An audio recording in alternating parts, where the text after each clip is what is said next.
Hello, good morning. You're welcome to The Big Issue. We are live on 97.3 Citi FM. My name is Salom Adun. This is your platform for riveting analysis and incisive conversation.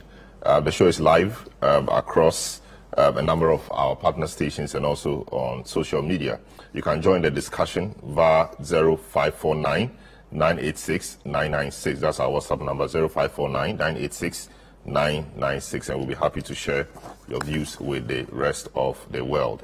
We have two main issues we are tabling for this morning. The first one has to do with the issue of the Income Tax Act that was amended and passed sometime last year, but taken effect about a month ago, and what has become known among the youthful population as the betting tax, the withholding 10% withholding tax on bet winnings or gaming winnings on games, lottery, etc.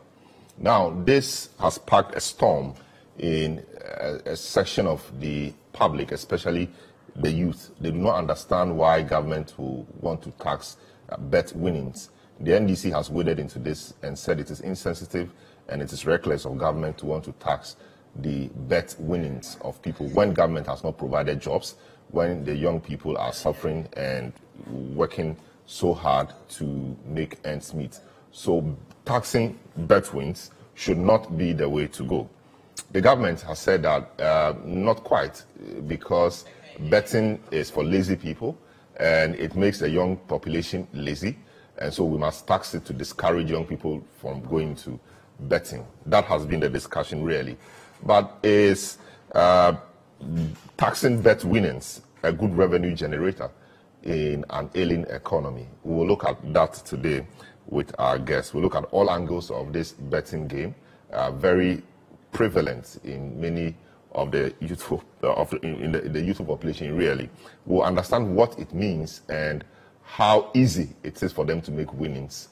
Others have said that you don't tax bet winnings because it is not every time that people win. So people would have invested or put in their money for a long time before they win once. So when you tax the winnings, it does not necessarily it's not a profit for you to tax, and that doesn't make it right. We'll look at the arguments on both sides. Also, the Electoral Commission is made an announcement, announcing the dates for the District Assembly elections. But key amongst the things they said included the fact that there will be some registration exercise, continuing registration exercise for persons who have turned 18 since the last registration exercise. They'll be using the old system, but preferably they'll use the Ghana card if you don't have your passport. And if you still do not have that, they have other means, the guarantor system, etc. they want to look at. They are pushing very hard to make the Ghana card the sole identity document for this, but not everybody has a Ghana card. We'll examine the arguments again and see. So what happens when they do this now, next election year they want to do another registration? Will we maintain this register, which has the other people, including those who use guarantors on it, or they will call for an overhaul of that register? That is also on the table for the second segment of the program. My name is Salom Adunu. I will take a short break. I'll return, provide you some updates, and then we will introduce our guests and get a discussion underway. You're welcome to The Big Issue. I'll be right back.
You're welcome back to The Big Issue. We're live on 97.3 Citi FM. The show is live and interactive. You can join us via our WhatsApp line 0549 986 996.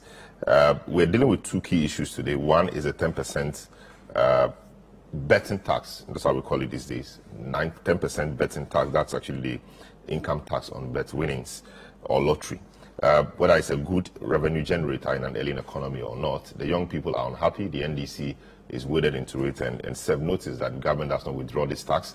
They will demonstrate, they will occupy government buildings, and they will do a lot of things that may be disruptive using legal means or lawful means until the government withdraws this particular tax, because they find it very, very insensitive. Also, we will look at the Electoral Commission and its announcement about the district assembly elections and what it wants to do with the registration exercise. Of course, the old law that is working. The new CI has not been tabled, it's not been passed yet. What does that mean for the process going into 2024? There'll still be the guarantor system, even though they prefer to use the Ghana card. But not everybody has a Ghana card. You know, what does that mean for election 2024? Will they overhaul the voters register, or they will expunge those without the Ghana card should the new CI be passed? We'll want to find out all of that and see how the political parties are readying themselves for the exercise that starts sometime next month. Now, just to provide you some update, the Ghana Revenue Authority has announced that it will begin implementing a 10% withholding tax on all gross gaming winnings from August 15, 2023. The GRA explained that the withholding tax will be charged on profits accrued after each win, and that the existing 15% value-added tax rate on each stake will no longer be charged. The GRA said that the new policy is in line with an amendment to the Income Tax Act 2023, number 2, Act 1094. Speaking at a media engagement session, the Commissioner for the Domestic Tax Revenue Division at the GRA, Edward Jamira, said that gaming companies that fail to comply with the new policy will face sanctions, including the withdrawal of their licenses. As part of its revenue mobilization drive, the Ghana Revenue Authority has indicated its preparedness to commence the enforcement of the 10% withholding tax on all gross gaming winnings. This move, the authority affirms, is in compliance with the amendment of the Income Tax Act 2023, Act 1094. Speaking at a media engagement session, the Commissioner for the Domestic Tax Revenue Division, Edward Jamra, explains that sanctions will be meted out to gaming companies that flout the new policy. You can't stay in a country without complying with the tax laws. We need the revenue, we need the taxes to develop the country. So the players in this industry, you are required to ensure that come 15th of August, you start full implementation of this withholding tax. Meanwhile, the head of Compliance Exercise Unit at the authority, Nelson Bright Achu, announced the introduction of new exercise duties on beverages as part of the amendment of the income tax. Previously, wines attracted 22.5% to more ex-factory price. Currently, 45% to of ex-factory price. Spirits, including appetition. Distilled or rectified, the old rate was 25% of ex-factory price. The new rate is 50% of ex-factory price. Blended or compounded, same, 25 previously, currently 50% of ex-factory price. For use in laboratories, 0%. Meanwhile, some bettors have also been sharing their views on the decision to tax their earnings. The gaming industry has grown in leaps and bounds over the past few years as various sports centers and lottery kiosks spring up in neighborhoods.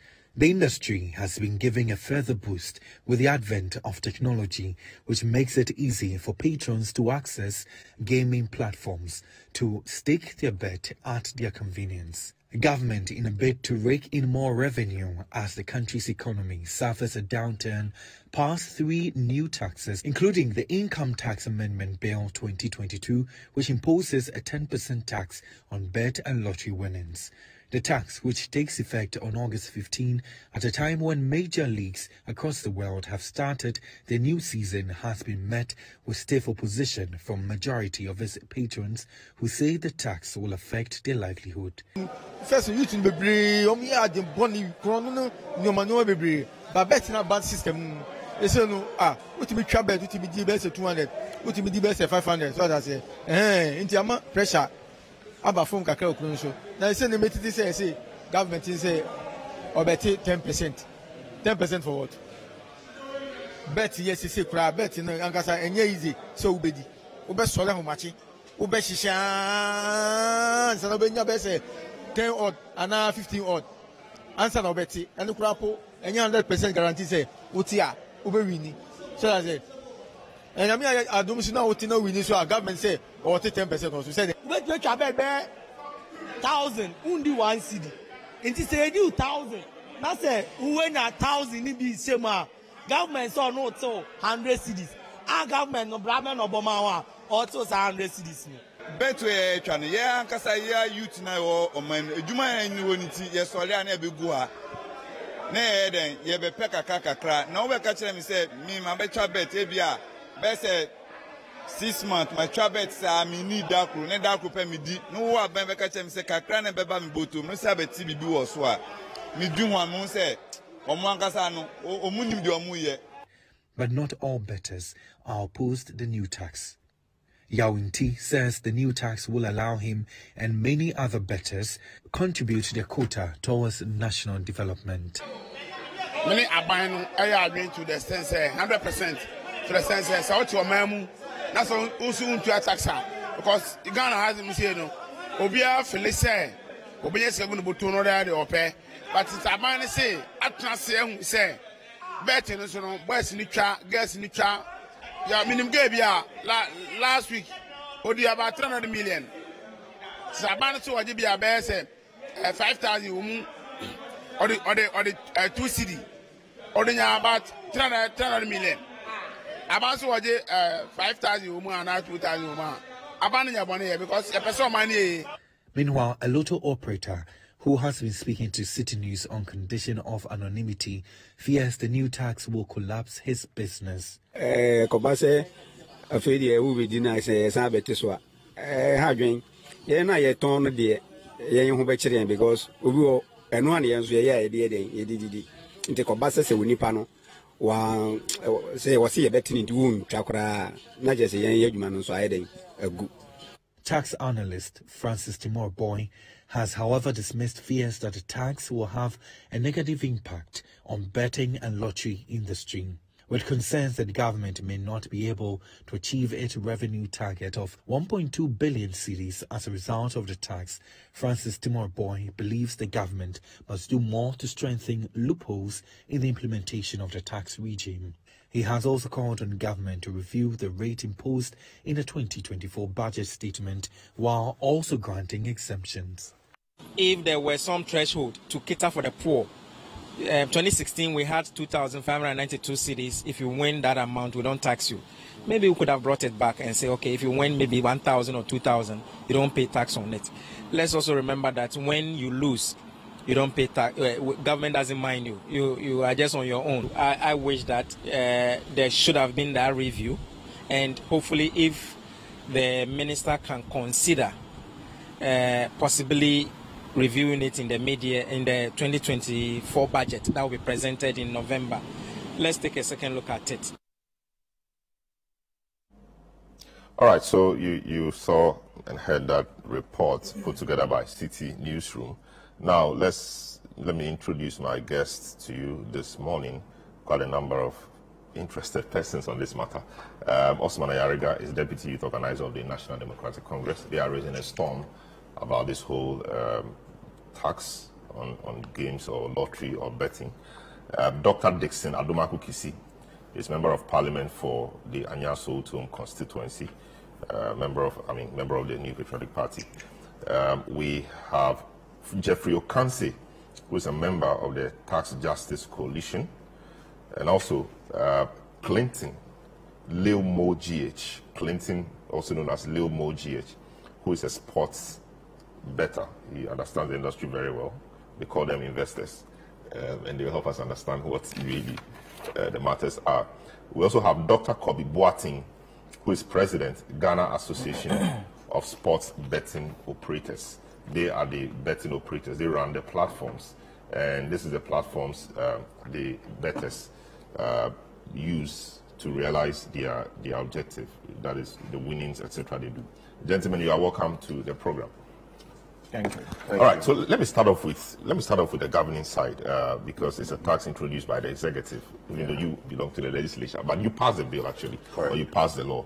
Let me understand from you what the policy objective is. Why did government introduce this tax beyond raising more revenue, and what targets really are we looking at? Well, the Honorable Dixon, Dr. Dixon Aduma Kusi. Yeah. Thank you, Salom.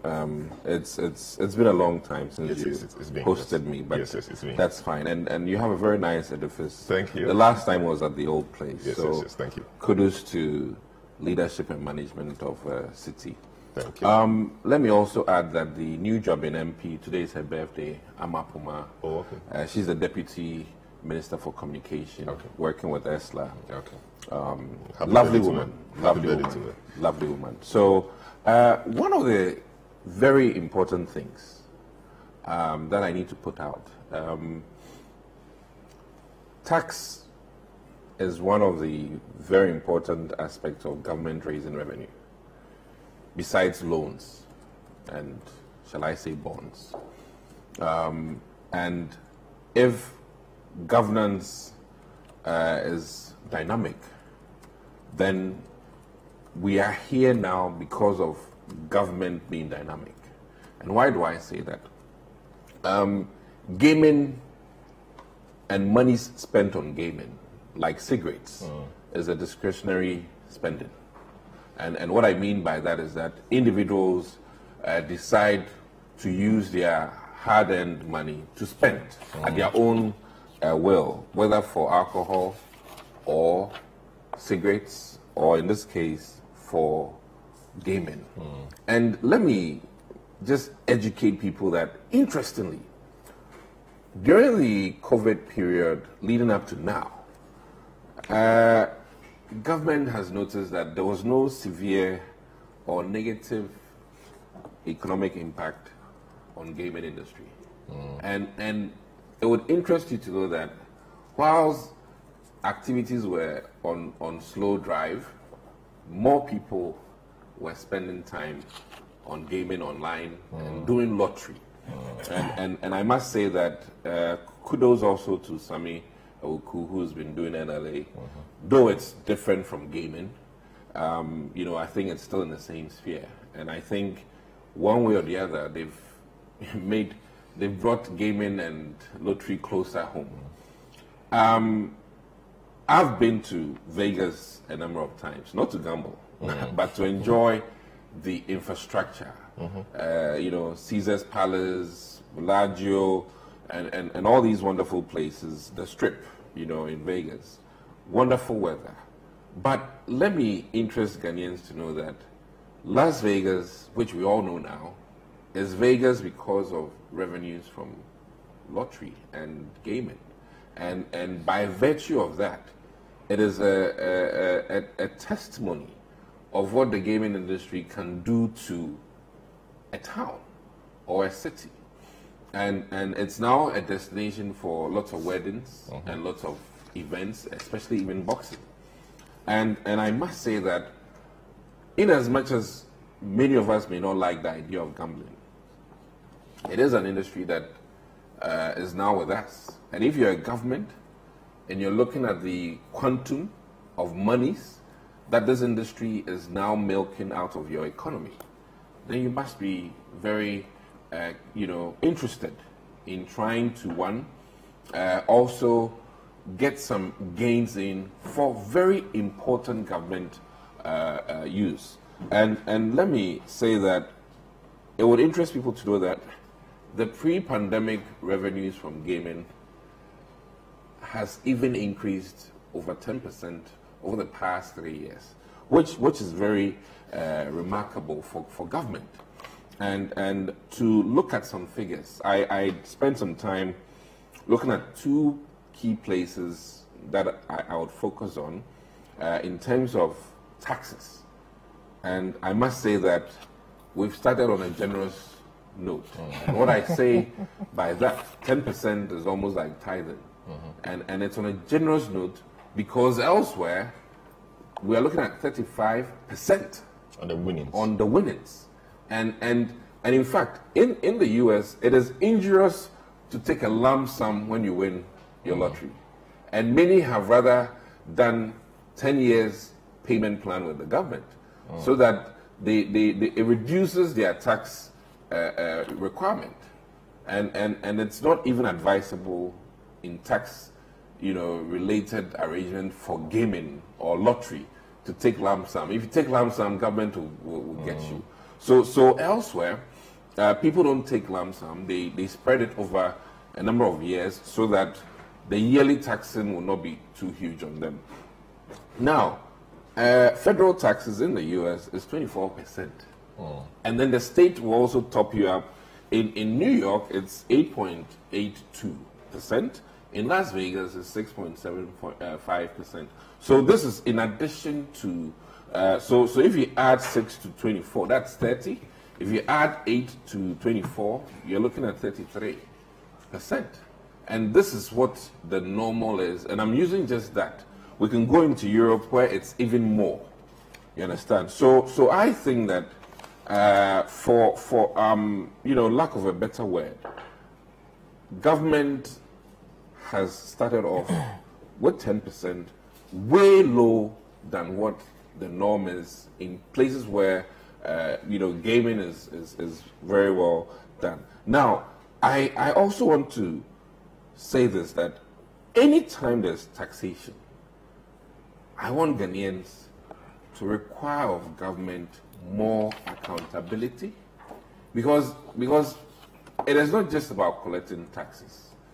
We should be accountable, transparent, and encourage Ghanaians to understand why we are doing the taxing. And per what Finance Minister told us, ultimately, all of these taxes is to improve the quality of life for Ghanaians, for businesses, and for people who tour our nation. Now, I must add that we need to be aware that substance abuse and addiction, which is also in the domain of gaming, because some of these boys and girls and men and women become addicted to gambling. And by virtue of that would need health care, mental health care to help them. And some of these monies, which will be funneled back into our health system, will inure to the benefit of all of us.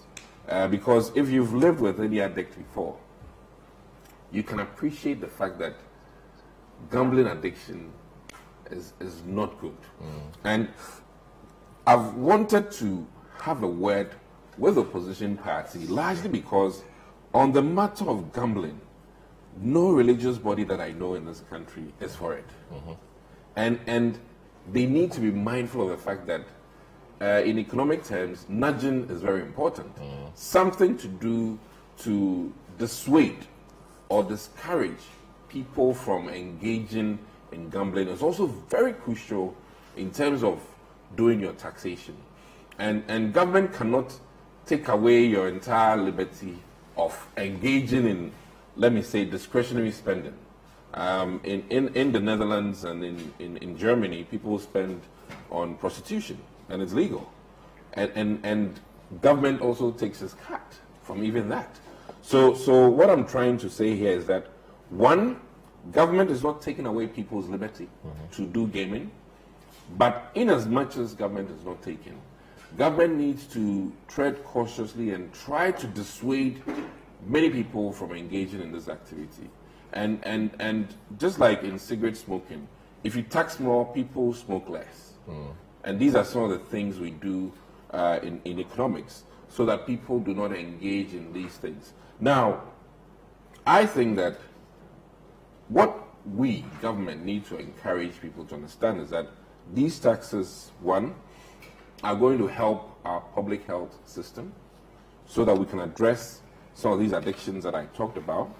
And then more importantly, even our fire departments in this country will also benefit in terms of fire engines, new facilities, and fire. I think there's specific things this revenue will be applied to. No, I mean, you know, on general any government revenue expenditure government gets in terms of taxation helps the base.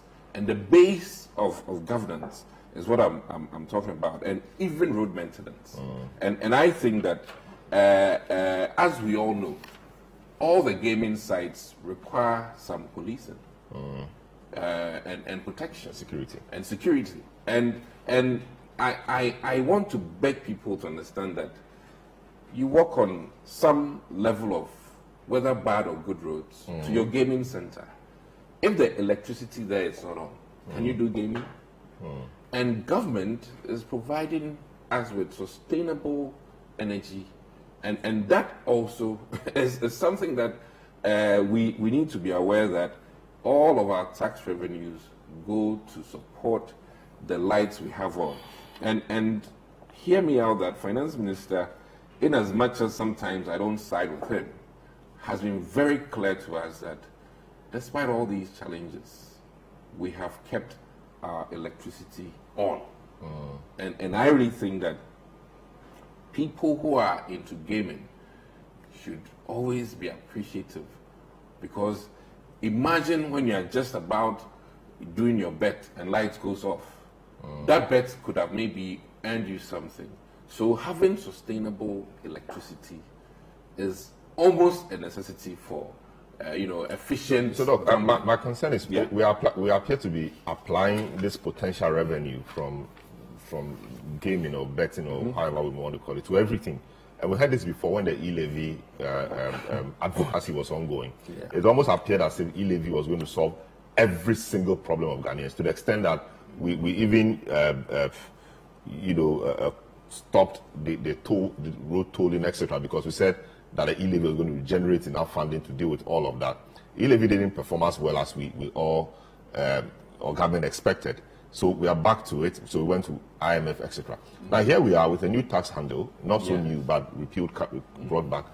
And we appear to be saying the same things again. Hospitals, roads, security, everything. I mean, let me be very blunt. Every tax revenue, whoever the government is, will use it to strengthen the services that government provides. And at the core of any taxation is your health, sanitation, education, infrastructure. So it's inseparable. And every activity we all engage in this country. And let me say that in as much as there's any new industry, government will one way or the other have to have some share of that industry. So if, for instance, today we have, and let me cite, for instance, several decades ago we did not have Apple phones. Once Apple phones came into existence, now, California and Seattle are making huge quantums of tax revenue from that. And shall phone users say that they will not pay taxes to the government? No. Every new industry, to a large extent, if for instance, as our trade and industry former minister is saying, if Ghanaians should take on palm industry carefully, we can garner more revenue from palm plantations than we do for cocoa if we apply ourselves. Will the revenues from taxing palm industry not help us? And if it becomes that big, all that, shall we say that government should not tax palm industry? No.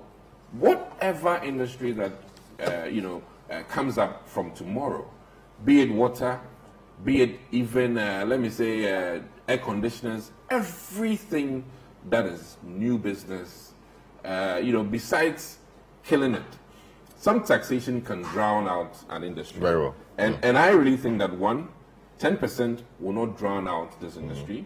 And 2, no matter what, all of us as Ghanaians who are always demanding on government must contribute for good things, must learn to contribute. Very well. So that's Dr. Dixon Adumaku, MP for Anyaso.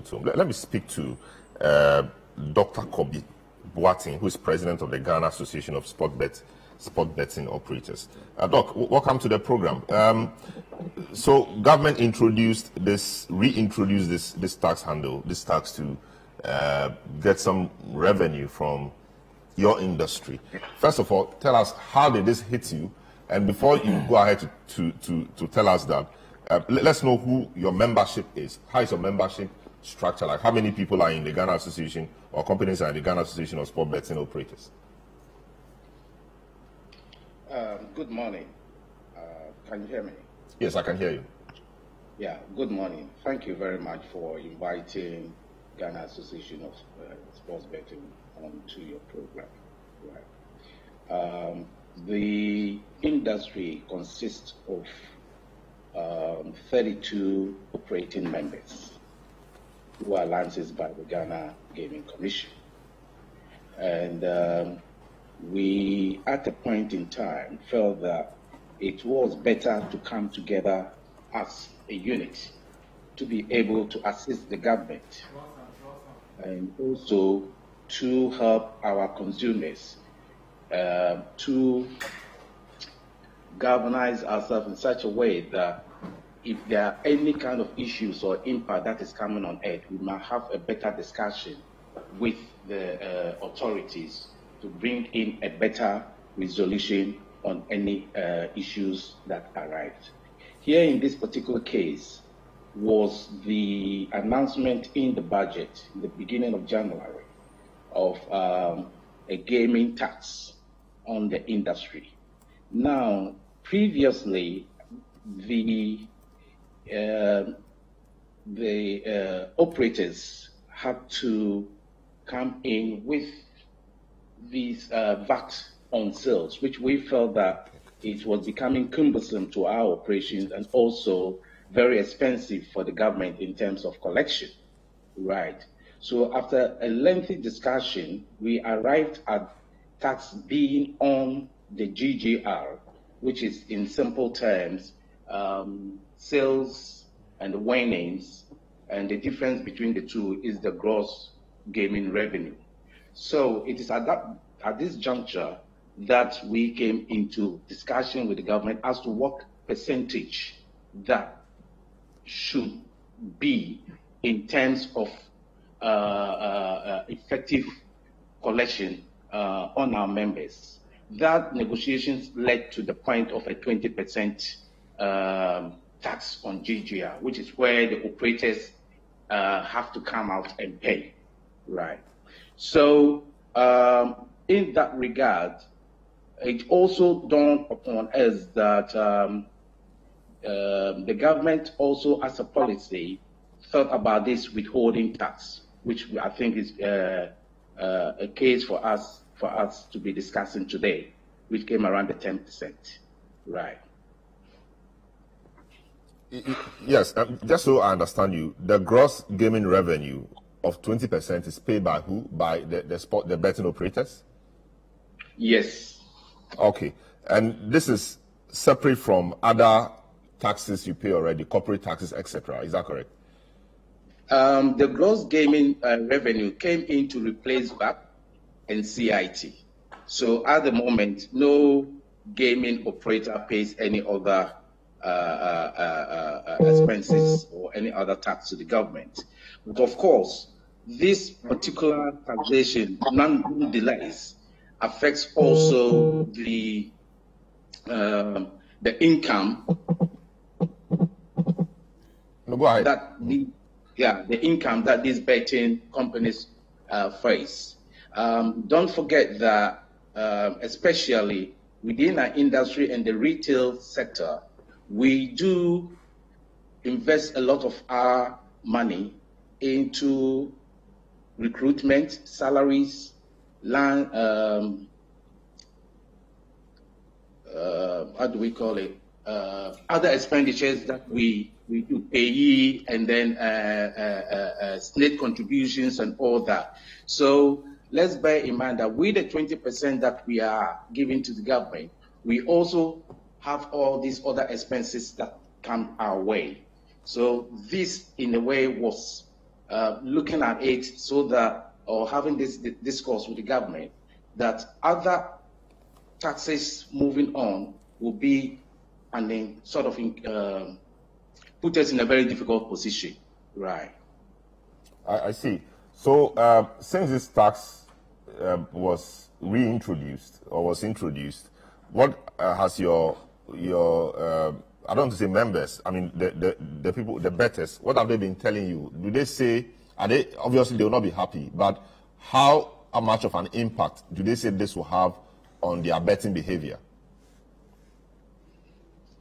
Right. I think we are, as I've said, I've mentioned, at the moment, we are aware that our customers are not really happy about this taxation, the 10%. But as an association, we did our best, and I think the government is listening to us on this, and it just started, I think, being implemented within the past 10, 15 days.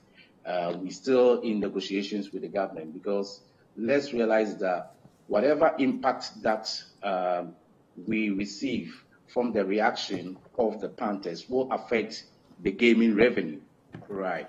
So it is the interest of both the operators and the government to continue to be talking, and we are still negotiating with the government to come up in with a middle course whereby this 10% can either be brought down, or in further consultation along the months coming, if possible, to even do away with it. But these are all things that we are negotiating and talking about whilst the policy is still being implemented.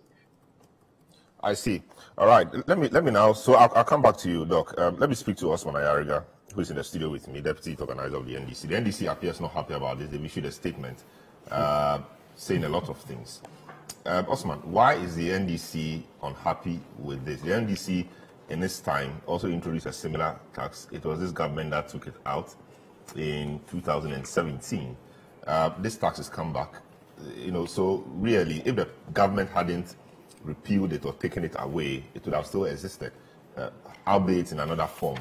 Why is the NDC so averse to this tax at this particular time? Salam, good morning to you, and good morning to my brother, Dr. Dumakukisi, and your cherished viewers, and to those listening to.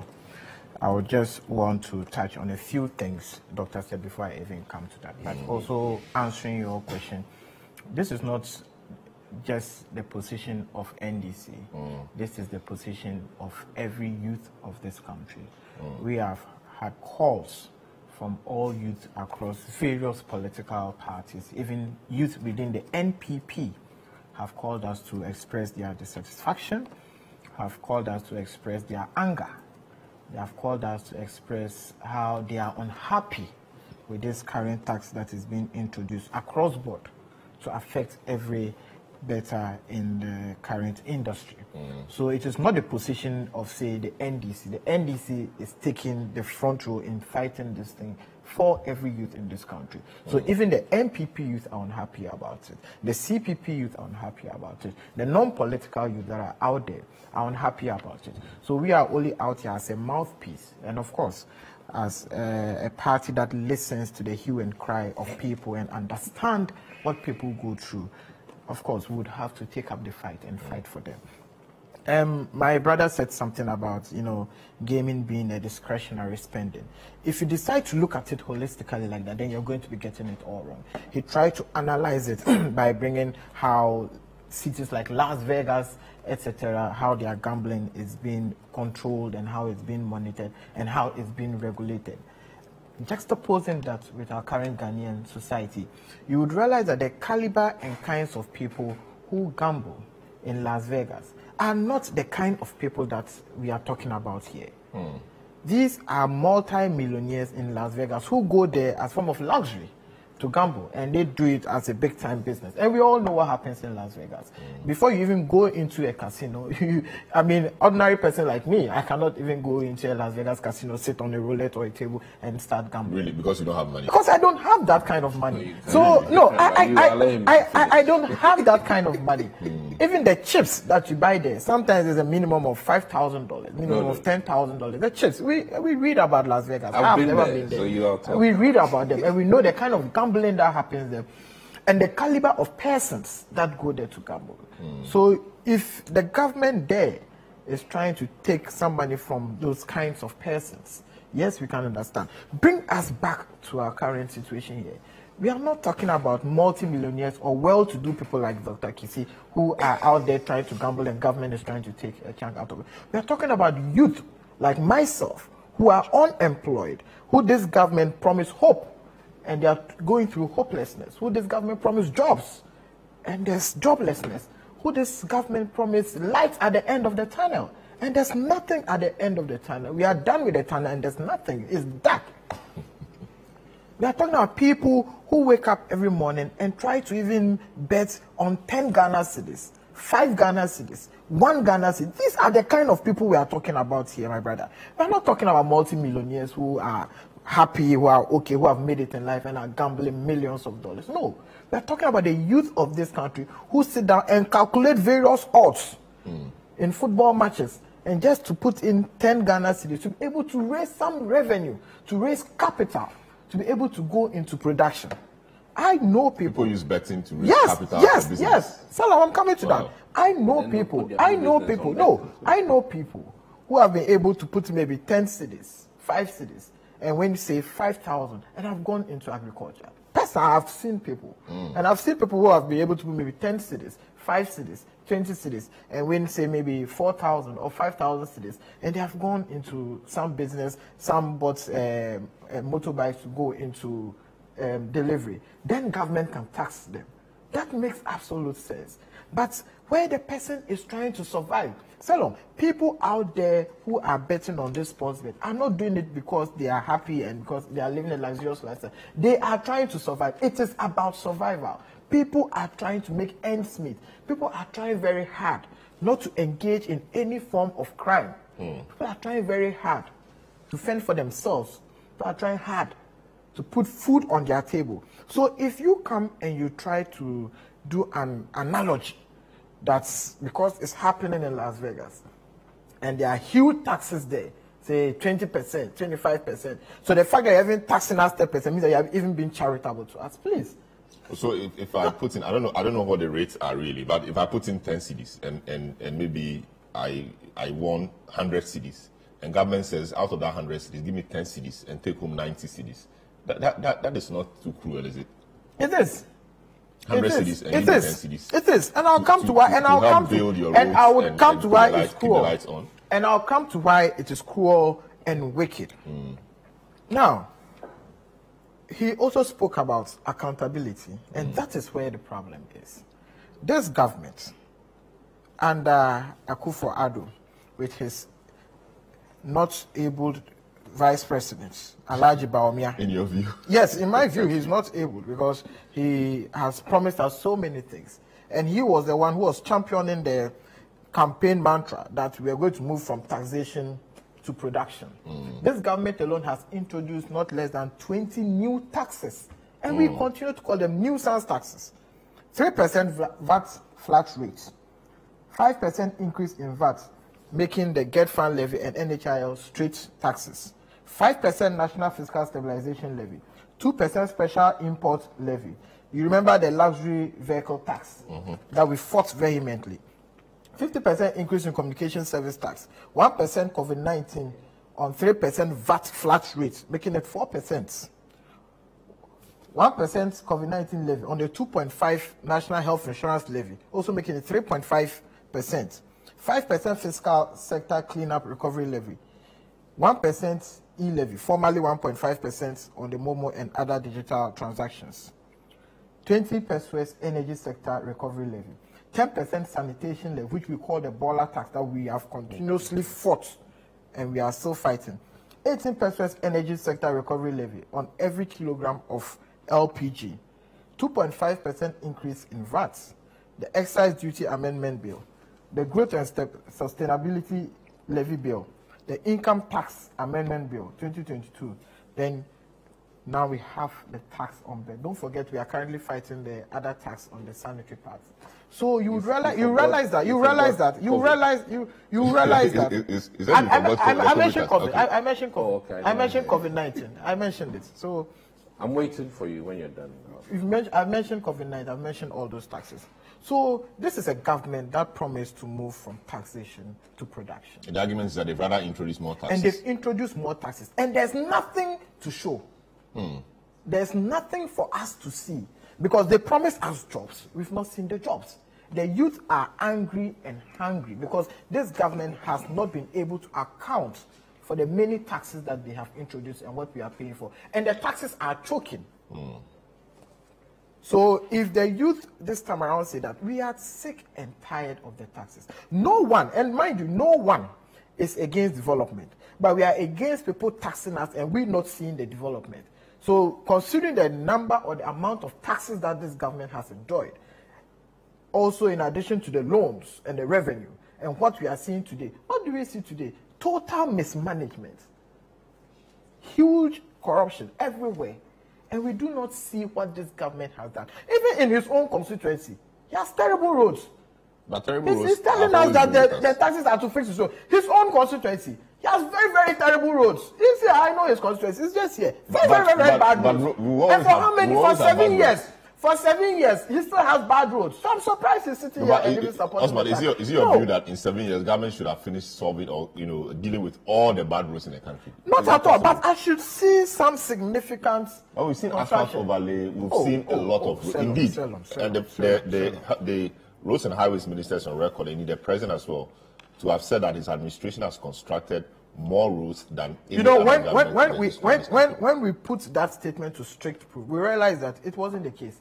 Even where they were doing some reshaping, they added it as construction of new roads. Where a grader went to, just clean the road, they added it as construction of new roads. So let's not even go. He said construction of new roads.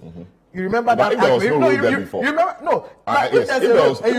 not construction of new roads. If there was no road, and now you created a road and we have road maintenance, we have rehabilitation, and we have construction of new roads. So what should he have said? Road maintenance and upgrade, then we can. But say construction of new roads, that's a different thing. But that's not even. I just wanted to draw his attention. Yes, but he's here defending the tax. But government is building his own constituency. A lot of hospitals, 111 hospitals. I'm coming. Thank you. Government is building roads. Government is building STEM schools. Government is doing quite a number of things. Thank you very much. And COVID. I'm coming to that. Yes, and when COVID struck, very devastatingly. When COVID struck, no public service or civil servant or anybody working in the public sector went home without salary, and they are all still at work. They were not working, but government had to find money to pay them. All these things government has used money for. So when you say you don't see what government has used money for, that probably need to change his glasses. Salom. I remember very well. The same Dr. Kisi here. We met on another TV station, if he remembers.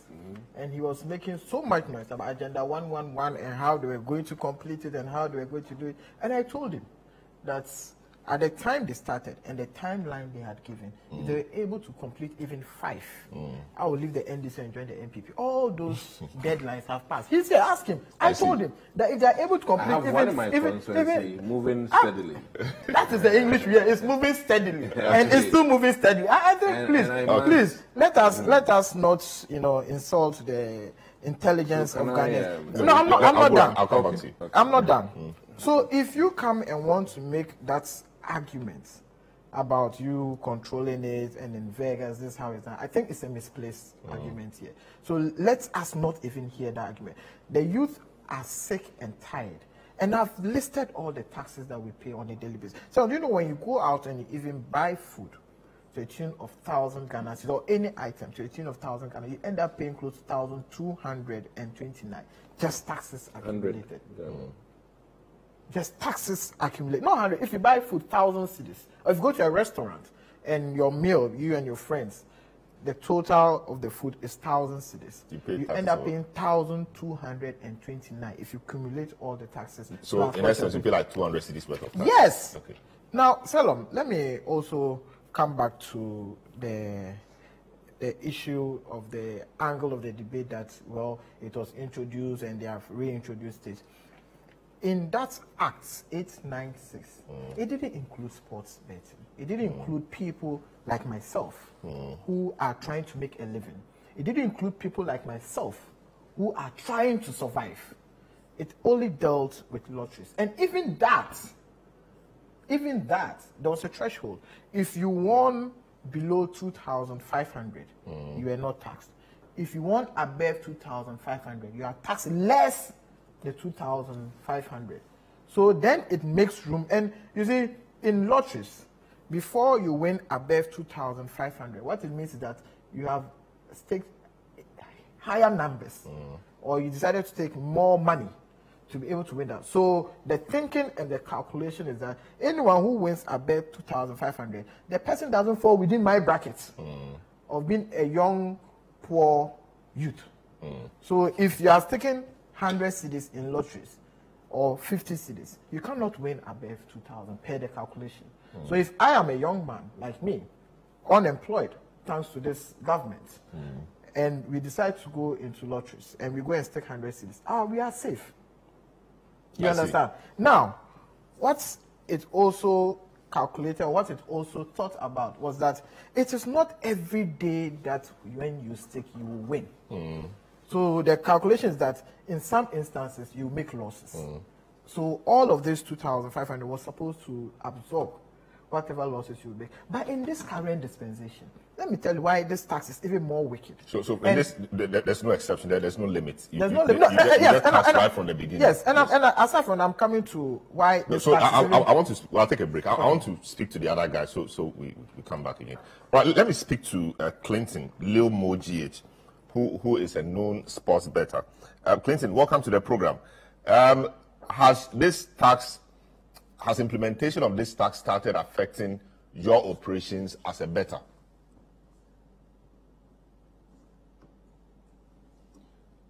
I can't hear you. If you may unmute, kindly unmute so we hear you. Yeah, it has really affected me a lot, and then my followers as well, because 10% tax. You've already taxed the companies we bet. So why then should you tax we the bettors? To me, like, excuse me to say, but it doesn't make sense. Why am I saying that? This is whereby every game you stake, you are not assured of winning. It's a 50-50. You can lose and then you can win. So what if I lose? What are you going to do for me? If I win, you are taking 10% from me. But if I lose, what are you doing for me? So we are very, very angry. Very angry. Very. You are angry that you maybe, I don't know again what the rate is, but you put in 5 cedis, you win 100 cedis. 10%. And government says that give me 10 cedis of that 100 cedis to help build roads and schools for you. You are not happy with that? Build road and schools. What happened to e-levy? So, but the e-levy hasn't performed the way government expected. No, but okay. How are you convinced that this will also go the way government is expecting? If e-levy didn't go the same way government expected, how are you convinced that this will go the same way? What happens to the other taxes? Because I have over 50,000 people in my Telegram channel who depends on me to make ends meet. I have 170,000 followers on Twitter who depends on me to make ends meet. So this is what I do. We stake the bets, we win. Sometimes I even do giveaways to people to stake bets with it and win to feed them myself. And at the end of the day, you tell me you tax them 10%. Because without betting, most people would have been armed robbers by now. Most people, like a lot of the youth would have been armed robbers by now. And people stake 5 cedis, 10 cedis, 20 cedis, 30 cedis, 50 cedis, make money to feed themselves, to get something to eat, because I'm not sure the government knows what we go through. I heard Kennedy Japan saying in one of his interviews that it's a free money, so they get the money for free. So as long as you get the money for free, you are supposed to pay tax. That's when I got to realize he knows nothing about what he's saying. I don't just open my betting account and then see money in there, then I start withdrawing. I put pen on paper. I have to do poison distribution. I have to use last six. I don't work aside betting. I build my house from betting. We inspire people, we motivate people that, oh, okay, though there are no employment in the country, but as well as we have made it, you can also make it. They are following us. They have been making some money from betting, and you want to tax them. But if you make money, if you make money, you have to make a contribution to the development of the country. You just said that you built your house from betting, you know? Yeah. So that's a lot of money you have made. Government must benefit from government must benefit from what you make to help, you know, bring infrastructure up. Yes. Okay, you are using me for instance. Yes. Generalize it. What about those people who just wake up and don't even have money for food? And then maybe they might get some 2 cedis and want to use it to bet. 2 cedis, they win 5 cedis, and you are telling them to pay 10% tax. Put me aside. Put the top tipsters also aside. What about those people too? I see. So there could have been a rule that, okay, if you make more than this amount, you are supposed to pay tax. If you make more than this, you are supposed to pay tax, because the companies we bet they have already been taxed. Very well. Clinton, hold it there. I'll take a short break. I'll come back to you. Of course, I will hear also from Jeffrey Okansi, who is a tax person on all of this. Take a short break, come back, and continue the discussion. Don't go away.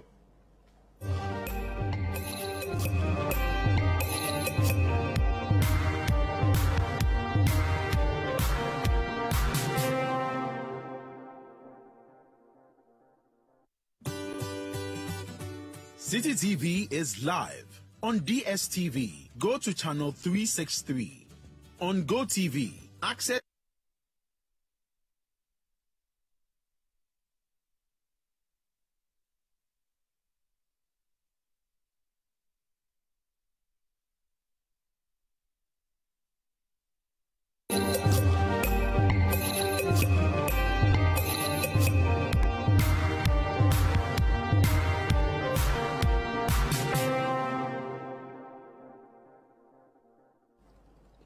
You're welcome back to The Big Issue, 97.3 Citi FM. Very warm welcome to our TV viewers as well.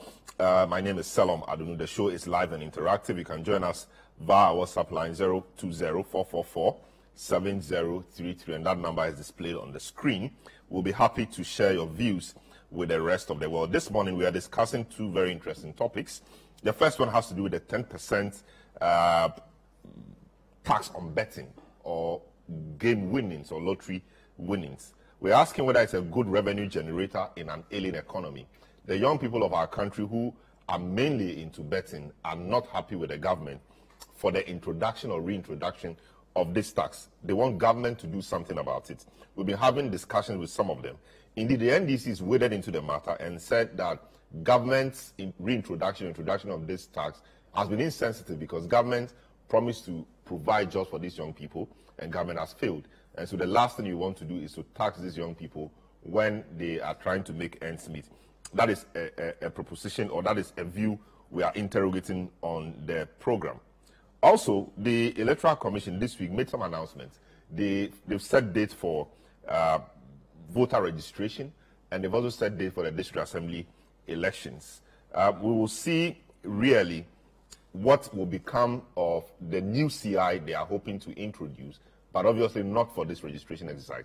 That CI hopes to make the Ghana card the only identity document for registration. That CI hasn't been laid, it's not been passed, and so we'll use the old law, which allows for other forms of identity or identification. the Ghana card, passport, and even the guarantor system. What happens next year when that bill or that CI is passed? Will we expunge all those other persons, all those persons who use other documents to register from the register, or we will have to do an overhaul of the system? We will find out about that in the next segment of the program.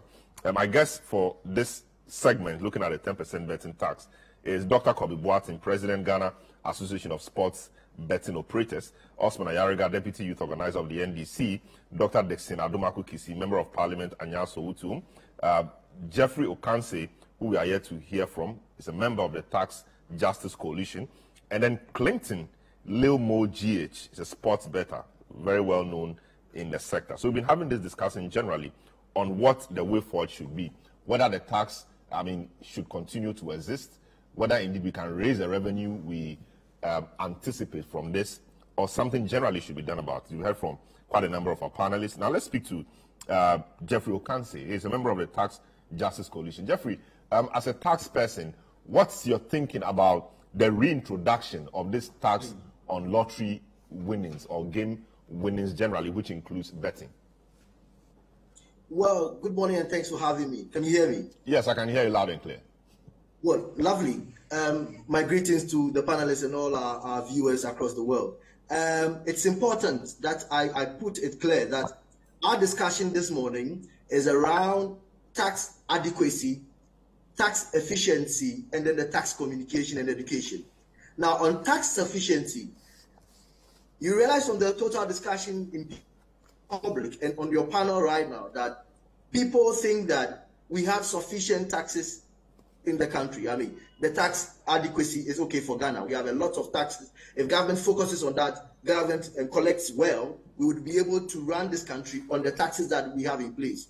That said, let's move to tax efficiency. The questions has always been from the public and on panelists, experts, and the media, the application of our tax resources and the effective transparency on the use of these tax resources. And on tax education, you realize that when the Honorable Kennedy Japan spoke, he said it is free money. Yes, well, one thing I'll tell everybody on this panel and on this discussion is that free money and hard work money, they are both taxed. Salam, you know about the gift tax, right? Mm-hmm. I do. And so even money that I give to you for free, if I gifted you a house, a car, or anything, you have to pay taxes on it. That tells you the majority of Ghanaians are very, very, they are inadequately informed on tax issues when it comes to tax communication. So people don't even understand why the gains should be taxed. And I'll go to justification on this 10%. When you go technically, not my views. So as long as it's a gain, and when my brother, who actually is a better, respectfully when he spoke, he clearly told you that it is more like his work, and he's also creating opportunities for people to make gains.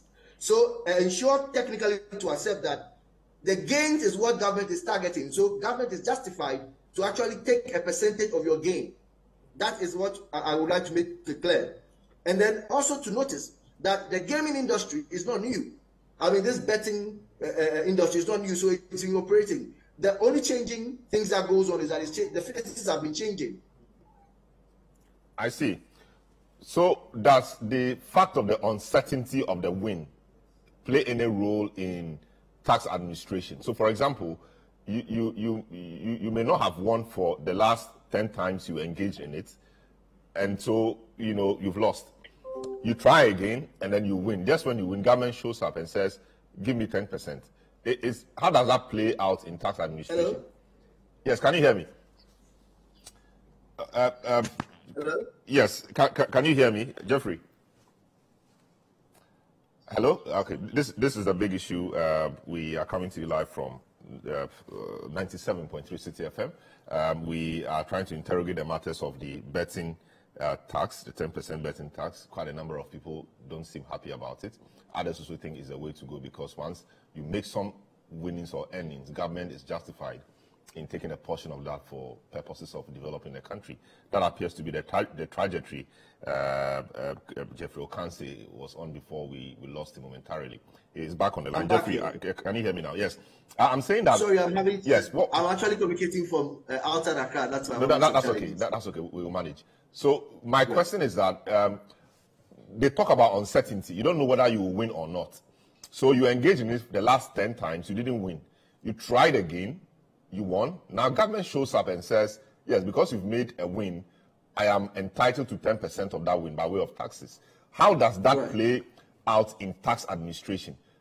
Do we have to take cognizance of the fact that you engaged in it the last 10 times, you didn't win, and just when you won, government shows up? How does that play out?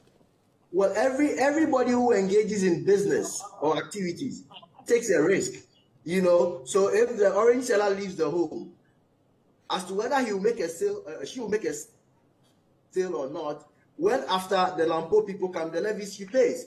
If I go to the bank to collect a loan to come and invest in my business, right at the point where I'm even taking the loan, once I've not even started business, that interest rate that is put over there, the government has a share in there. So you see, it's actually an issue of you making a gain. What the argument that you take about 10 times before you make a win is flawed, because actually you are actually not taxed when you make a loss. And the reason is that somebody can stake for the first time and also make a very huge amount of money.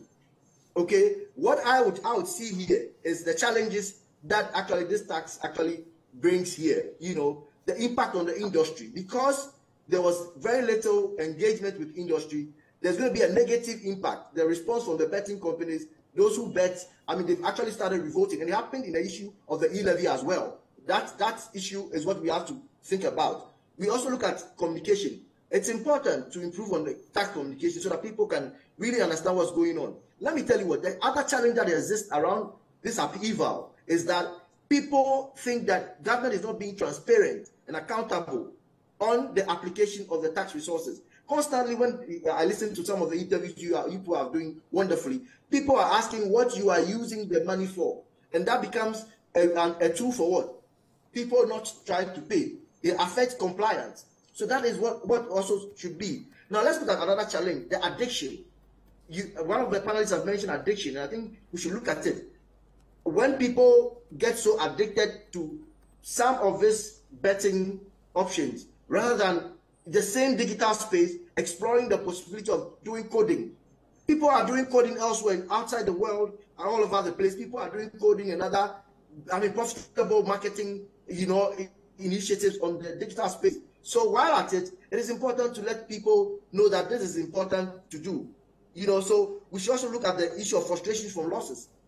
It doesn't bring only happiness. I mean, people can go there when they lose continually, they can be frustrated, and they have to be managed. So I think it's important for us to know that it's justified for government to take the taxes. We need to look at it. If Salome, you want me to, will I be given the opportunity again, or I should look at the way forward? No. I'll come back to you. You're on the show to finish this segment. Right. So on this card, I think it's justified for government to take it. But then the reasons why people are actually complaining was the issue of poor communication, poor engagement with the sector players, and then also looking at the fact that impressively, these people should know that they should be impressed by what you are doing with the tax resources.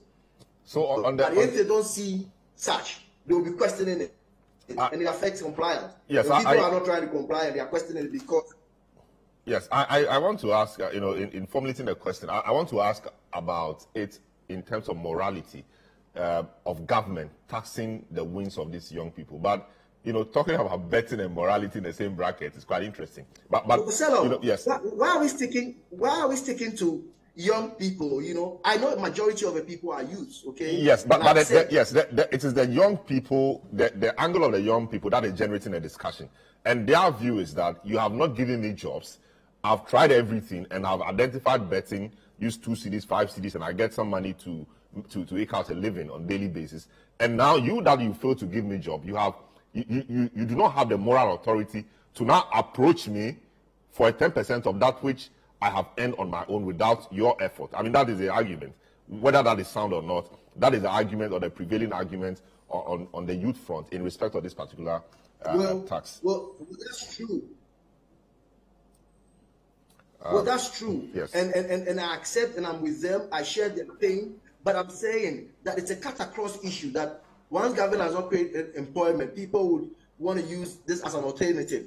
Unfortunately, a country like Ghana that has a youthful population, majority of our young people have been the people who are in this sector trying to make ends meet. Like my brother said, some of them go in there and even win and get their capital. Well, that's it. But I'm saying, I look at the national agenda, which focuses on production rather than taxation. So if we are looking at production, what are we going to be talking about betting?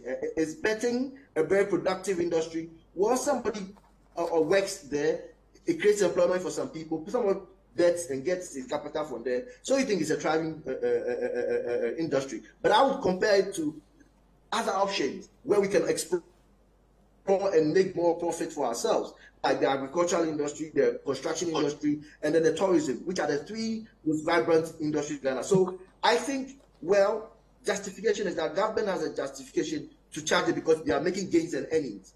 Their argument could be further stretched to the issue of the rates, maybe the 10%. If they are calling for a reduction, I would understand and make room that there should be a discussion around it. And then also how to make that taxation in the 10% space progressive. What am I saying?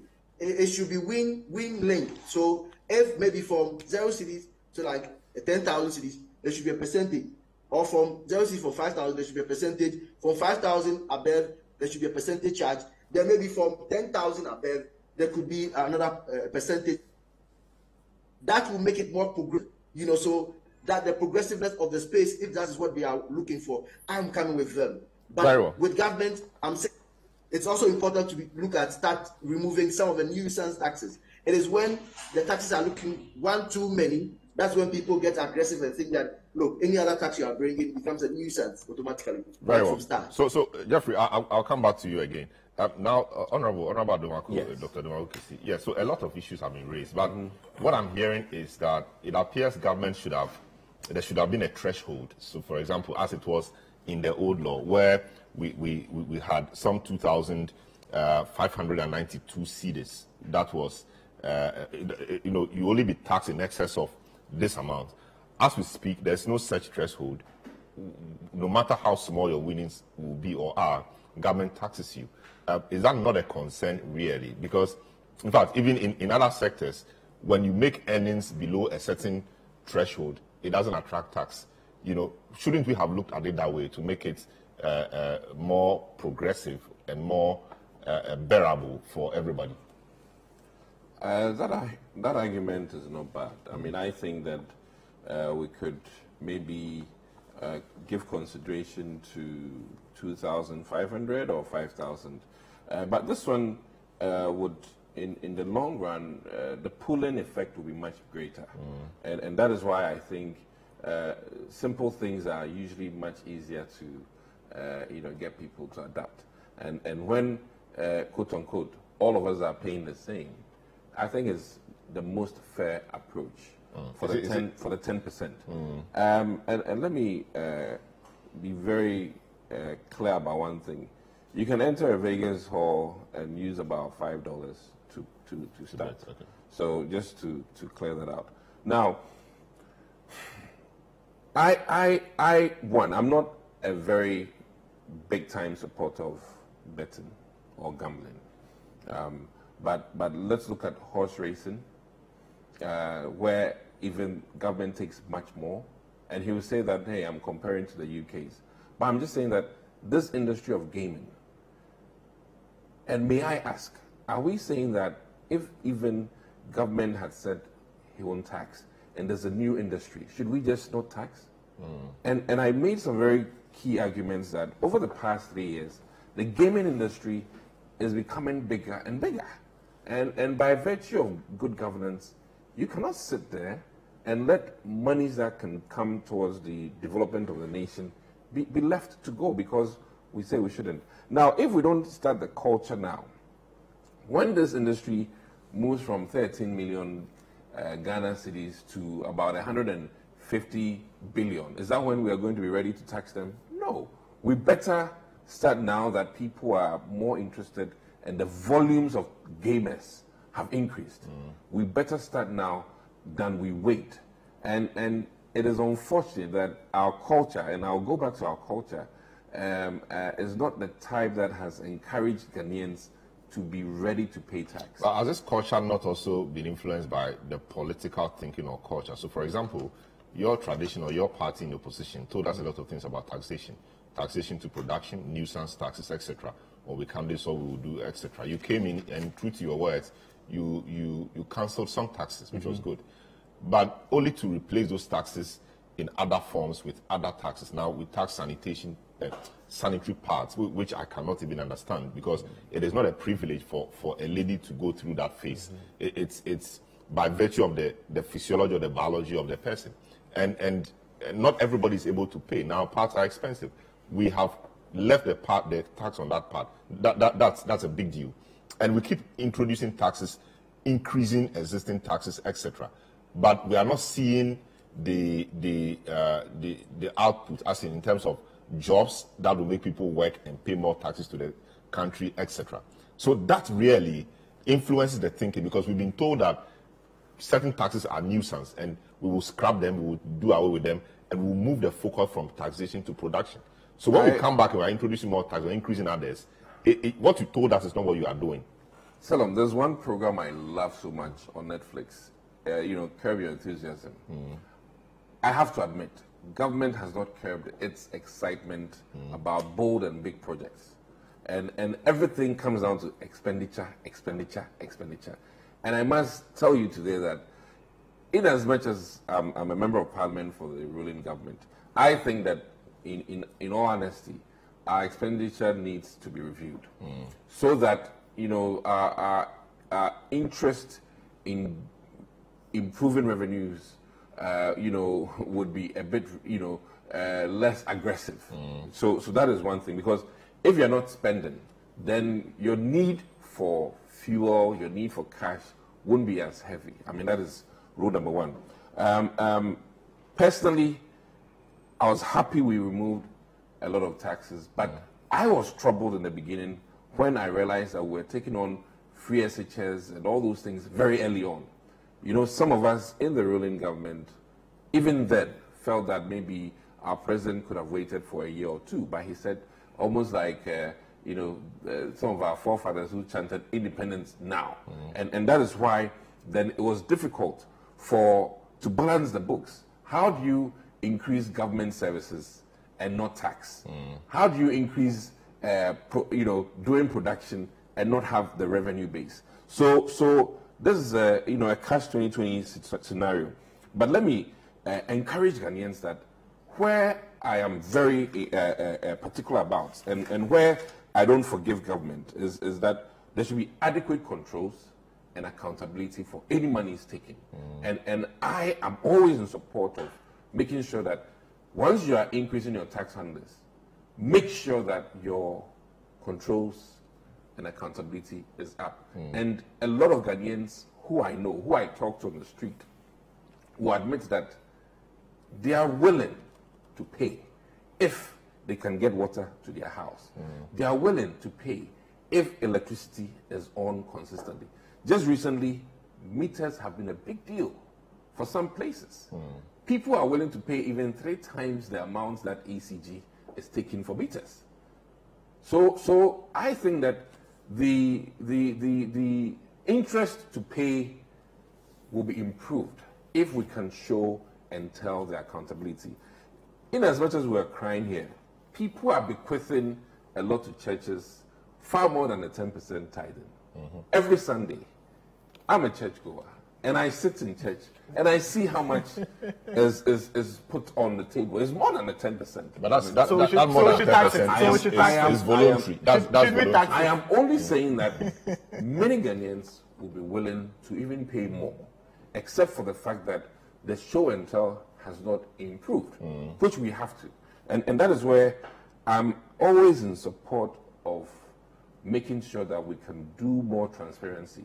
And in as much as I'm in governance, I believe that we need to improve on the show and tell. And let me add that gaming has come to stay with us in this country. But do you think the timing of this tax is appropriate? There's never a good time to tax it. I mean, given the economic situation we have, listen, you know, let me jobs, posit.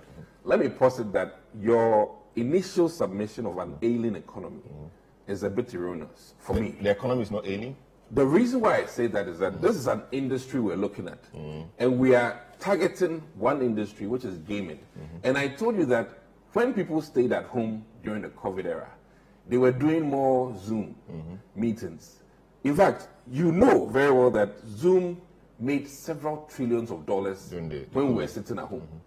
And in the same vein, interestingly or ironically, the gaming industry also made far more than many industries in this country. So we are talking about if even the entire economy, subset of the economy doing well, if even the entire economy is dwindling, this gaming industry now is rather, you know, booming, and it is counterintuitive. You cannot, you should not exclude the fact that that industry is thriving, is doing well. But the people, the young people, I mean, emphasis on the young people again, engage in this. A lot of them say they do it because, you know, things are hard. And so so they play within the context of the ailing economy. Listen,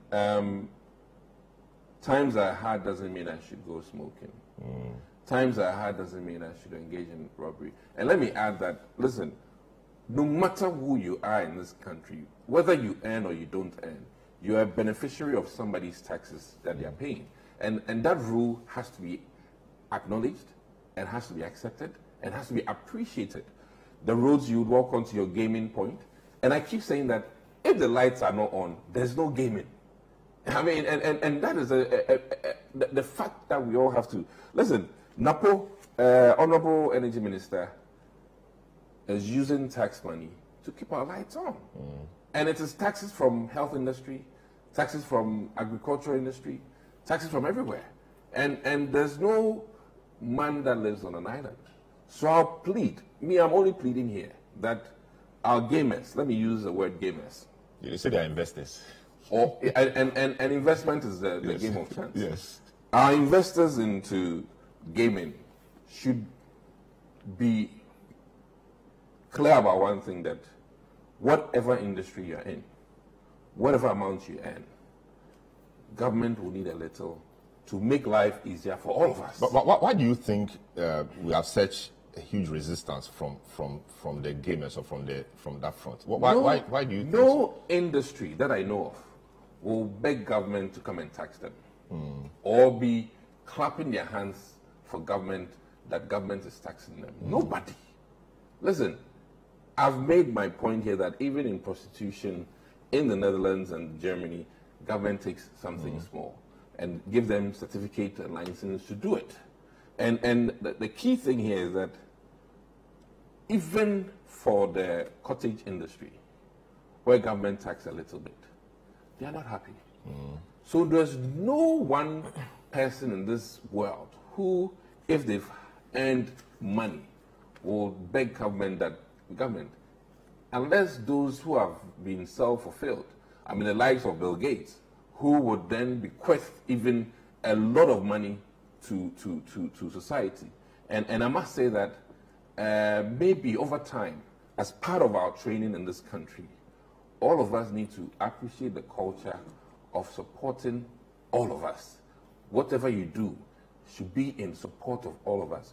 We've believed in communal, consistent farming, where Ndobwa is the key thing. So I think that moving from the arid type of thinking, the Ndobwa type of thinking, every industry in this country should have that appreciation that whatever you're doing, you also have to contribute a little to governance. And I can give you an assurance that more and more government's accountability is improving over the years, based on what I know per the numbers. Once in a while you have bad apples, but you know, we cannot make our decisions on just the bad apples. There are many people who are working hard, you know, in many of the governmental departments who are improving our lives. And I must say that, unfortunately, NHIS taxes are even ended up in other places and it is not strictly for just health. You see, so every tax handle ends up being utilized for every government service we have in this country. And I really think that he said something very key: tax sufficiency. Ghana is tax insufficient. No, and that one, the NDC may choose to say different things because they're in a position. And but is it a case that government is run out of ideas in terms of widening the tax net to get a lot more people into the tax net? So we pay the taxes, increase the tax to GDP ratio, etc. As we speak, we are not doing pretty on that. And it's the same people who keep paying taxes. If I run ever for any powerful election in the future, one of the places, and no matter what, our property taxation is still, we've had this many times, and it's still there's very little work there. It's a fact. And I must say that our property taxation is very inadequate, and we need to champion it and drive home that key point that when you build, if you are building a tricycle house and you've not given 5% of it for the roads to your house, don't clap for yourself. I mean, these are things that we need to let people know. If you are doing chamber and hall, and so whatever amounts you put in a chamber and hall, there should be a percentage for the roads leading to your chamber and hall. And this should be a no-brainer. And I believe that, it all comes down to the fact that we are not pushing hard enough to let people appreciate what taxes do for us. In as much as not all taxes are good for any nation, in terms of whether it's progressive or flat or whatever, I really think that today's topic, today's focus was on a gaming industry which is booming, which is thriving, which is doing well. Whether the players are have-nots or the players are multi-billionaires and billionaires, the key point is that the gaming industry is doing well. Is doing well, and government should not sit still. I would even have a problem with government if they are not taxing appropriately an industry that is booming. It's just like the gold and mining industry. If there's a period where they are booming, you better get your quota right so that you can help your development agenda. So, in concluding, I want to let Osman know that, in principle, we are not for over-taxation. But in as much as you're in government and there's a new discovery of maybe another sky water, which all of a sudden people are crazy for, what shall we do as government? We better have a little piece of that action so that we can improve on our roads. And I keep saying this. Personally, in my local area, if I can improve on police patrolling, market women who leave our home very early and are, attacked by robbers would stop. So if this gaming tax will not the benefit of police service so that they have fuel to do more patrolling, why would I be happy? So this is how gaming will then impact on the market woman who is going to market to sell fish or plantain. So we are never necessarily disconnected. We are all connected to this. Traffic lights that are missing and not functioning, very well. Gaming industry will support. Street lights, gaming industry is going to support. So I mean, we cannot disentangle this.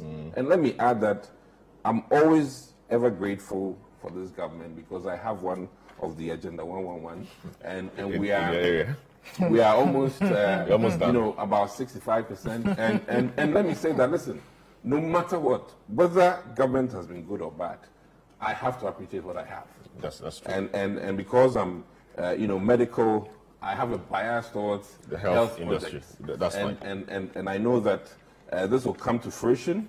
And I will invite him when we are, inaugurating the facility. I will invite you. I know that invitation will never come. No, it will come. Because you will never complete that. Let me speak to Dr. Kobe Boateng, President of the Ghana Association of Sports Betting Operators. Doc, I mean, Honorable is just told us the industry is doing very well. And once the industry is doing very well, I mean, there should be no problem with government taxing same. I thought that 20% GGR, you call it, or the gross gaming revenue. I don't know whether to say it's low or not, but I thought it was quite okay. Or government could have even increased that. So which one would you prefer? Government increasing the GGR so that the gamers are left to do their work the way, or to play their games the way they'll play it, or gamers taxing, absorbing some of the tax, so the GGR remains what it is. What would be your preference? I don't know if you get my question. Yeah, Salam, thank you so much. Right. Before I answer your question, I would like to explain one or two things here. Okay. With regards to the 10% which is being deducted from the winnings, this is how it works. If you stake, say, 100 cities and you win 150 cities, the government would then take the 100 from the 150, and that is, you are left with a difference, which is the actual winning. We take the investment out. And the 50 cities that you have, that is where the 10% applies. So 10% of 50 cities is 5 cities, and then we take 5 cities out of the amount which you are. No, clarify that again. If somebody stakes 100 cities, clarify that again. Right. If someone stakes 100 cities, right, and he wins 150, right, we would then minus the 100, that his investment was 100, initial investment was 100 cities. So we take the 100 cities out of the 150 that he has won. That will give us a balance of 50 cities. Okay. So 10% will apply on the 50 cities. That's 5 cities. You get it? That is 5 cities. So we would then take 5 cities out of the 150 and give him 145 cities. All right? Okay. So also, it's not as if it's so you subtract what we will call the principal from everything, and it's a profit, if you like, that is taxed. Is a profit, the winnings proper, because 100 coming back to your now coming back to your question, right? We are still in negotiation. We're still talking to the government to try to mitigate the impact of this 10%. Can you hear me? Yes, I can.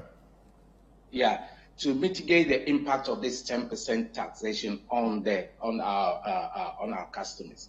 This is how we are also talking to the government. We are also saying that as we're moving on, the association has some kind of proposition to them. One of them is what you mentioned, that we were thinking that to lessen the impact on our punters, we could go on a little bit of increasing the GGR, which is not what we really want. Like I said to you, we run a lot of expenses, right? But if that is what will bring in an equivalent of some kind of percentage which will satisfy the government and lessen the burden on our customers, why not? So this is one of the propositions that we have made. We have also proposed that instead of every bet that we are taking the 10% from, we should look at it in a model whereby we allow the punters within a particular period to be betting within a pool, so that after they have run the betting, their money through a particular number of cycles, it is only when they are withdrawing, they decide to withdraw, then we take the 10% out of it. Again, using the same formula of taking out the investment and just taxing the balance of that deduction and put the 10% on. So these are all the discussions that at the moment we are having strongly with the government. And the government is a listening government at the moment because of what is going on. So we believe that in the short interim, something is going to come out of it, and then we would then make it clear as to what is now the thing, and communicate. One of your panelists mentioned that there has been a lack of communication. I think that is quite essential. At the moment, the punters themselves don't know how this thing is working. So we as an association, together with the GRA, are coming out with a lot of education on this particular side of it, so that we educate our people as to what it is and what is the actual deduction that is going through. Also, when it comes down to looking at the progressive This is another thing that I think originally that was what was in place until this particular act changed it. So this is something that we are also engaging the government upon, that if we can have a particular threshold, from that we start deducting this thing. So finally, what I would say is, yes, it's fair enough that increasing the GGR slightly would have been the best thing, but as I said, the government has not really showed that thing away. We are still in discussion, and I believe that very soon the Panthers will realize that it is not what is being said, but something positively would reflect as we move on in the coming days. Early days here, though, but of course, it's just been about a week. Can you say that from the numbers, you've seen any drop in terms of interest in betting, and the seasons have also just started?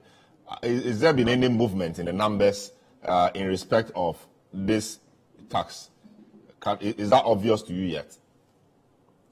As you said, it's really in its early days now, but having spoken to some of our operators, as it is now, there hasn't been so much of a significant drop in the levels that we thought it was going to be. But it is in the early days now. People have not grasped the concept of what is going. The education has not really sunk in. Yes, of course. So I think when we start educating them, when we start moving on, giving ourselves a little bit of time, then the scene will become quite clear as to what impact it has generated. Because most of these things, probably in the beginning, you will not see it, but as money is being taken and the pockets are dwindling, then the effect starts caving in. And as you said, it's the beginning of the season. So the excitement is there, and people are still coming into the industry and betting. So there are so many factors that are here that we need to take consideration of. So you will just bear with us. But at the moment, we haven't seen any sort of significant impact. But as I said, we need to wait and see, right? Very well. And yes, go ahead. Right. What I'm going to say to our dear Panthers is that the association is working very, very, very hard. We understand the situation which they find themselves under. It is not the situation that we are happy with, and but it is a policy. And as one of your panelists also said, the government will always expect that if an industry is gaining momentum, something has to be paid. But it's in the direction of the Panthers that we are carefully looking at it. And I think the committee which we are engaged with are also a listening committee. And I believe strongly that within the coming months or so, something different would be looked at and probably practiced, so that is where we are looking at, right? So very well. Panthers very well. Thanks so much, Dr. Kobe Boateng, President of the Ghana Association of Sports Betting Operators, for bringing some clarity. Of course, so and on the way forward, he thinks that there should be more engagement.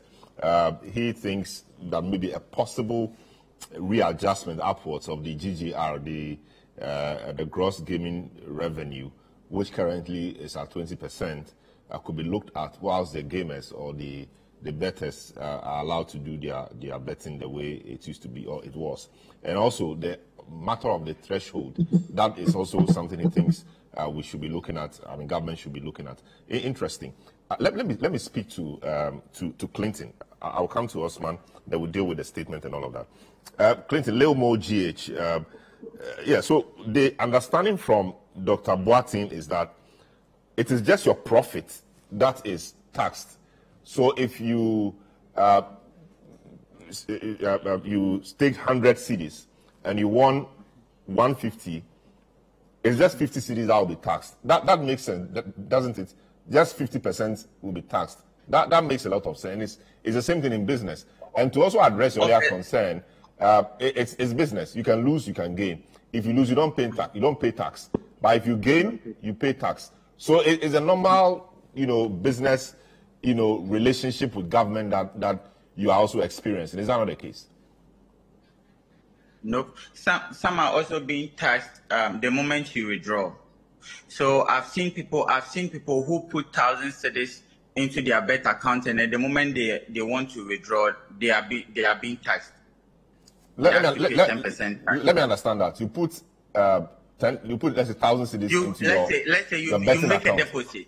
You make a deposit. You haven't staked any bets yet, and you are like, oh, okay, I made a deposit. I want to withdraw my money back. When you want to withdraw, you have to pay tax. So what you are saying is a fact. Is Dr. Barton still on the line, please?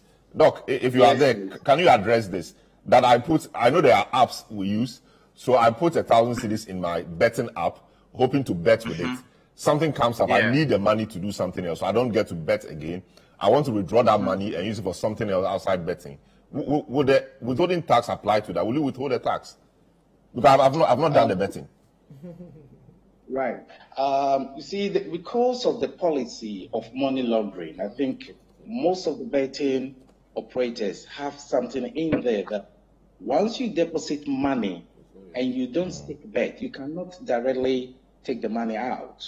And I think majority of our operators are in that kind of books. So it is news to me what the gentleman is saying, that you put in money and you are taking out. No company will do that. And it's something that needs to be looked at. You know, as I said, we are just in the beginning, and we've created a war room which we are monitoring all these, every company, how they are deducting and all those kind of things, to make sure that we conform to the same rules and the same policies. So this is something we can look into it. But what I would say and emphasize upon is that if you put money in and you want to withdraw that money out, about 30% of the operators will not allow that. We have had a negotiation with financial FIC to stop this money laundering stuff. So that is something we have to. I wouldn't say I don't know that particular situation that he's talking about. I will need to talk to him after this program so that we look at it. But no, we will never tax something that you have not betted with. I see. That's interesting. So I think it will be an important. It will be important for you to find out. So we clarify that maybe a bit later. All right. So Clinton. So back to you. So that you have that clarity, he'll find out more, and I'm sure the community will get to know what the result is with time. So yes, 10% of the profit. That is not too much. It's too much. How much of it? It's so too much. Yeah. What percentage do you think government should be taking? If government insists on taking there taxes, shouldn't be any tax. There shouldn't be any tax on bettors. You have to tax the company. You have to because it's like telling me, okay, someone on TikTok is also making money from TikTok. Why don't you tax the person? Someone on Twitter is also making money from Twitter. So will you tax the person? Facebook, will you tax the person? WhatsApp, will you tax the person? It's the same thing. But there's some taxation. There's some taxation around that as well. Digital advertisement and all of that. There's some taxation around that. Yes. So you don't have to tax the bettors. You have to tax the company. We the bettors are not supposed to be taxed. I see. And then I heard doctor also saying something like betting is destroying the youth. So with tax, a number of people are going to stop betting. Okay, so there are two doctors in the show. I'm sure you're referring to Dr. Adomako Kisi, who is in the studio. Yes, I think the point really is that there are some endeavors, there are some things when you engage in, the long-term effect sometimes is disruptive, like drinking alcohol, smoking, etc. So taxes are imposed on those activities or those things. We call them sin taxes. What he's seeking to say is that, or he's seeking to rope in betting as one of those things. That betting itself could be addictive. If you get addicted, it becomes a problem. Doctors or the medical system or the health system, public health system must sort you out or must deal with you. That is a social good provided by the state. And the state needs money to do that. Where does the money come from? A portion of that money must come from the industry. The same way alcohol companies, tobacco companies are taxed so that that money is used to deal with some of those matters. So that is the same thing he's trying to say. It's a general principle in business or taxation or even in law. If he says that, I don't agree with him, because going into betting is like going into business. Maybe you want to start a business. If you don't have knowledge about it and then you go into it, you can't compare that of betting to that of tobacco and then alcohol. It doesn't make sense, excuse me to say, because you take in tobacco, it eventually destroys your heart. When you are going to betting, for example, people who follows me, I tell them, I do advise them, you don't have to bet more than you can afford to lose. Any money you bet, make sure you can easily dash that money to someone. You have to withdraw 10% of every profit you make. You understand? You don't have to bet more than 10% of the money in your bet account. So I do give all this education to my followers. So if you generalize it and then you make it look like betting is destroying the youth or something, so tax is being imposed for people to stop betting or to limit the number of people into betting, then I don't buy that. But do you also agree that betting makes the youth lazy? No, he didn't say that. But somebody else has. Indeed, the majority leader of parliament said that betting makes the youth lazy. So it's important to tax that to discourage them from doing it. For example, you have to go and work. You are not working. You are sitting in your room on your phone. I'm not working. I'm sitting in my room. Yes, I'm not working. I'm sitting in my room. If I have. No, this is not coming from me because there's a disclaimer in the studio, so it's not also coming from me. It's coming from the majority leader. It says betting is lazy, so you tax it. Yes. I have an office. I have an office here. I have an office here. I have an office here. So that's a betting office you are showing us. This is my house. It's a mansion. Okay. I built from bet. I see. Yeah. I built from bet. The GRA will come after you. Whenever I want to do analysis, I come here. Whenever I want to do analysis, I come here. This room is just for analysis. I sit on this chair. I'll place my laptop. I'll place my laptop, my iPad, my everything, and then I switch this TV on. I on my AC. It's like I'm in the office. I have to put pen on paper. I hope you get me. I have to put pen on paper with everything that I'm doing, because at the end of the day, I'll give the bet to people who are waiting for Lomo to drop written tips or bet codes for them to make money from it. You understand? So if you say that that's a lazy job, I work 24/7. Maybe someone goes to work in the morning and close around 4. I don't do that. I work 24/7. So how is that? How can that be described as being lazy? How about your followers? How about your followers who just wait for you to drop the tips? They just no. Listen. If we all have, if you all have something like that, it's not just my followers. My followers aren't lazy, because I know people who work at Adonko. I know some MPs. I know some pastors that I give them odds. I'm not supposed to mention names. I know a lot of big people that will call me and be like, "Oh, Lombo, it's weekend. Charlie odds, Biana." Then I'm like, "Oh, I'm not done. Give me 2 hours. I'll give you odds." Pastors, people who are having their companies and then all that. I'm planning to set up my own company, hopefully before end of the year or early next year. That will come from betting. I'm going to employ people as well. So how can you describe betting as being a lazy something? I see. Yes, I hope you understand. You said there's a lot of hard work in it. You call something poison analysis and all of that. I don't know what that is. But let me just. So for example, I know. Yes, Arsenal plays Crystal Palace on Monday night. Yeah. I have a way I think the match would go. Maybe I think Arsenal will win.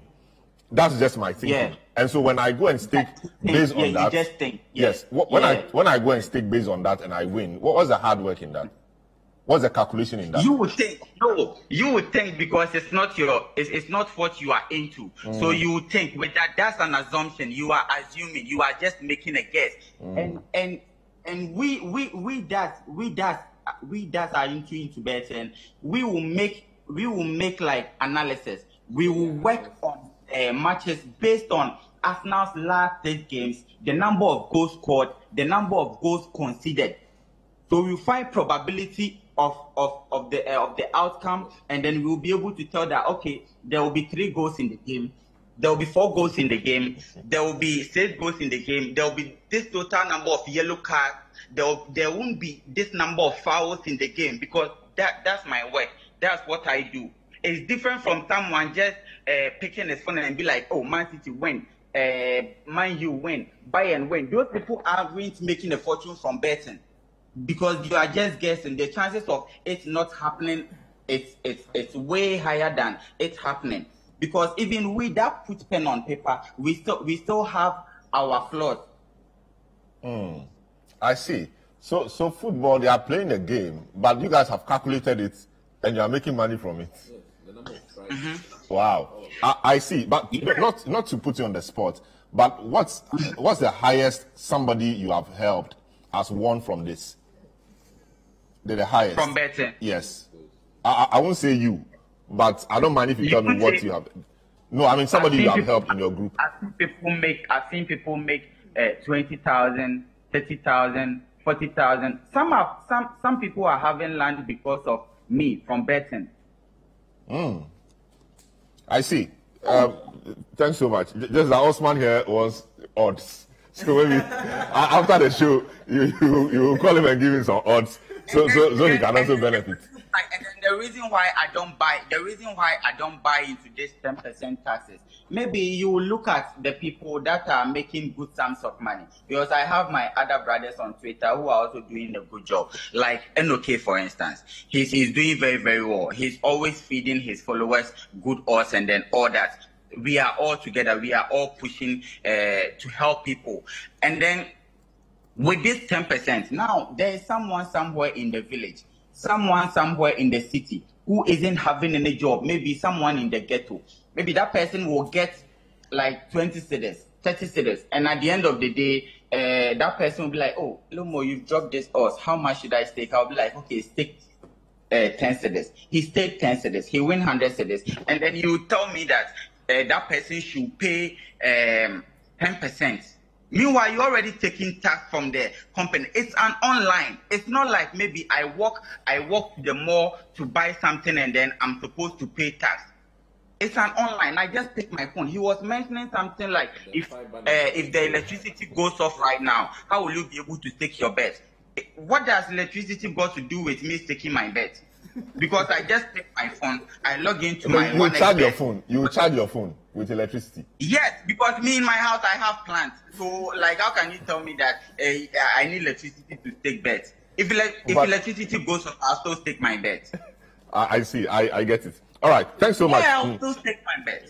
Thanks so much, Lil Moji. Yes.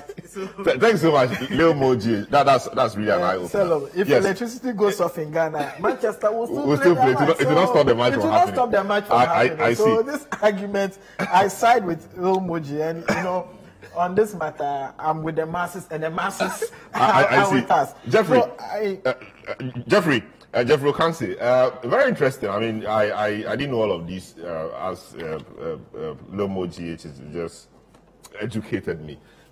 So putting all their concerns together, what will you say is a way forward for government? Obviously, a lot of people are engaged in this. A lot of people see this as their means of livelihood. And you have said to us that government is justified in taxing this. What is the way forward? Issue of threshold, more engagement, increasing the GGR. What should be the way forward? Salom, I have really enjoyed myself on this morning's platform. This discussion, please, on a lighter note, sum up this discussion and present to the GRA. Just sum up our discussion this morning and give it to the GRA, and it will be the way forward. And I'll tell you why. When I mentioned the issue of improving education on the betting tax, you clearly could see from my dear brother's contribution that he had issues with the fact that he was operating online and he was being taxed. That is what we, over time, we did some program with TTFM, we remember, on the tax issues, yes, when we had a program running supported by Oxfam on tax issues. This tax dialogues we were doing was on educating people on what the taxes are, how much they should pay, why they should pay, and then showcase to them what they are using it for. Moving forward, clearly, it's been said on this platform, and we should accept that there is more to be done on tax education. You see, what he likened to the doing business on the online, he actually has said to me that he sits down, he has an office of operation, he actually puts in an effort, like the way people do coding. I can liken that to coding. where they have something doing and their calculations and everything else. That is where it becomes a job for somebody like he's justified. And that is why the gains from it should be taxed. Now let's move to the next level where I think while at it, instead of saying that I'm discouraging them, I will talk about creating an alternative space where I would like to see them moved into a productive industry. I would like to earmark the gains, what the government is taxing now, the 10%. I would like to earmark it on the fund. I mean, the proceeds from the 10% tax should go into training, skills training.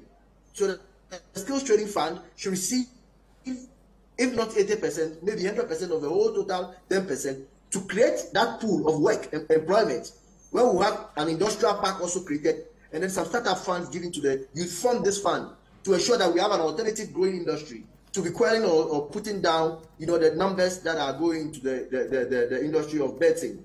Now, we should also embark on sensitize people on the issues of the digital space, the opportunities that exist there, like online marketing, like coding, and so that we ensure that most of these young people would go in there and do good business. Let's also sensitize them on the dangers of betting.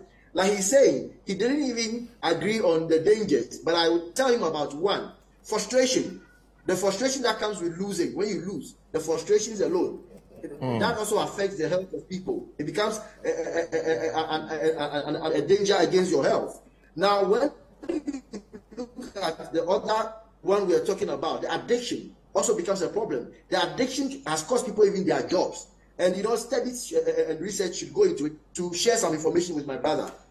Now, one of the problems that government should look at moving forward is to improve accountability and transparency on the use of the taxes. People are still questioning, what are you using the money for? What are some of the things people are seeing? That has become the problem. The people are seeing that the tax resources are being used and then we are making losses. Bank of Ghana using 131 million cedis to maintain vehicles. When people hear all these, they think you are misapplying their tax resources. Let me talk to you about the Saglami project. When Saglami is sitting down almost completed, and you leave that one, and you proceed to another start, which might not totally end, then people think you are not using their tax resources well. There is importance of holding a stakeholder engagement. Those who are directly involved, like the bet companies, like my senior doctor said, we need to engage them. Some of them don't even know how to apply some of these things that they are expected to do. He speaks of the fact that the DRA and themselves are doing something. There is the need to go ahead and ensure that the people understand it well, and possibly discuss issues, flagging the first one being the rate being charged. Let us look at making it more progressive, such that maybe from 1,000 cities, from a 0 city to 1,000 cities, they are the very, very low persons who are making profit on it. You charge less, maybe about 3 or 5%. Then progressively, when you go to a place like 3,000 cities, then you charge another amount. Then maybe from 5,000 upwards, you can apply the 10%. This is something we should look. Another issue that comes with tax burden.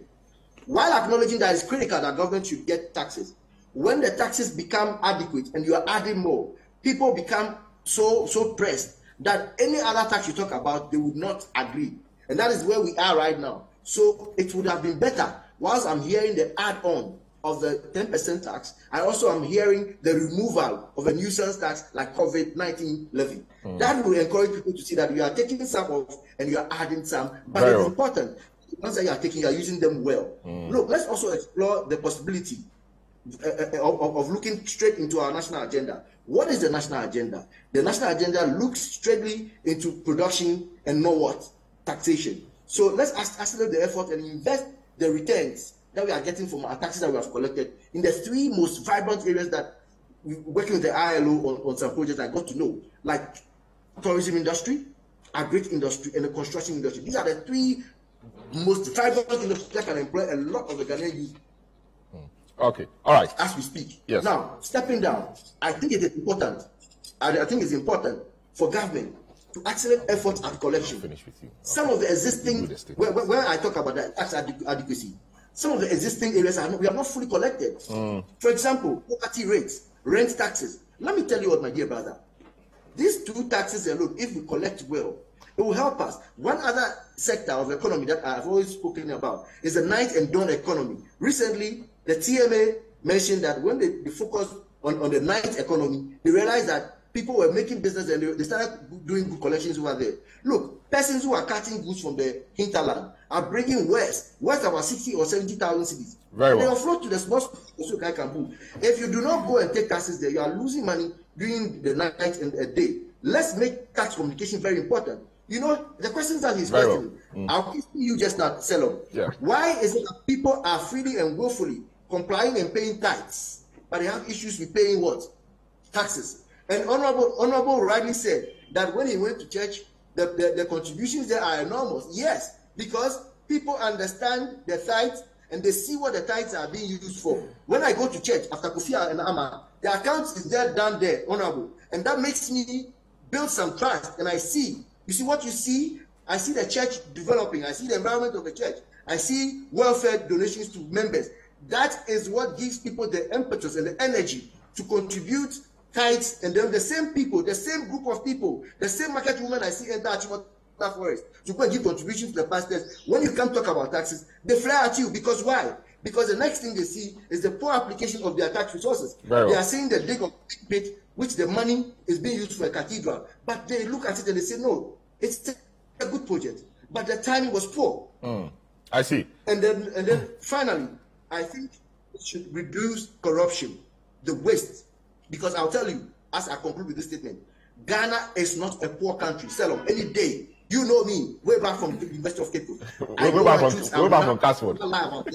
Yes, fellow custodian. You know what we said? What truth and what courage? You remember that? Yes, I remember that. And the truth is giving me the courage to tell you this morning, without fear or favor, that every Ghanaian should know this: that Ghana is not a poor country. We are only a poorly managed country. Very well. We have all the resources. We have gold, diamond, and everything. All we need to do is to connect our human resource to our skills training and connect that one to the natural resources we have. Thank you. Transparency, accountability, and communication on our resources, and come together as a country, have a stakeholder meeting on some of these taxes and issues around the economy, and make sure we have one common voice. Thank you. Build this Ghana. May God bless our homeland, Ghana. And make us great and strong. Thanks so much, Jeffrey Okanse, member of the Tax Justice Coalition. Thanks so much for joining this discussion this morning.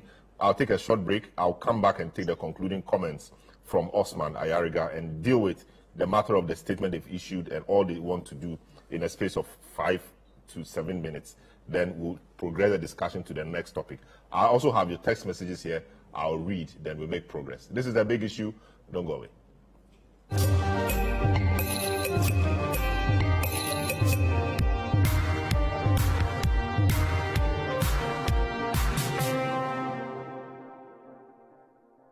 Dinner here. TV, fridge, freezer, air condition, gas cooker, washing machine, smartphone, sound system, water dispenser, microwave, blender, rice cooker, kettle, and iron. Seven Hisense smartphone is yeah, Titi so more than a Hisense factory direct promo. It's in your madada noa. Emma like bill kuno. Fasi baby, never for. Every 28 August, I come 2nd September. Be way showroom no. Saturday at home no. Sana yet home. Wait dear, ya take this one bro so. Who Hisense. Everyday prices for everyday people. This is the neighborhood I'm having my twins. The very reason why I took it for us. See, the price is very good and it's spacious to contain all of us. Alphabet City. Now I'm a landlord. I don't pay rent. And my Airbnb business is booming. To me, Palmini. Bank and I'm not say Alphabet City. The pension pay me 20%. The payment plan, I want to share just say very smooth. This is a healthy place to raise our families and creating peace. Come on, be my neighbor. Alphabet City, the ABC of home sweet home. Alphabet City is a classy and peaceful gated community in Sakomono. We have 24/7 top-notch security and high-quality access roads. We have 3 bedrooms and 2 washrooms, 3 bedrooms and 3 washrooms with boys' quarters. We have 3 bedrooms and 4 washrooms. We have 2 bedrooms and 2 washrooms, all with beautiful kitchens and kitchenettes. Call Alphabet City on 0240-111119 or 050449999. Alphabet City, the ABC of home sweet home.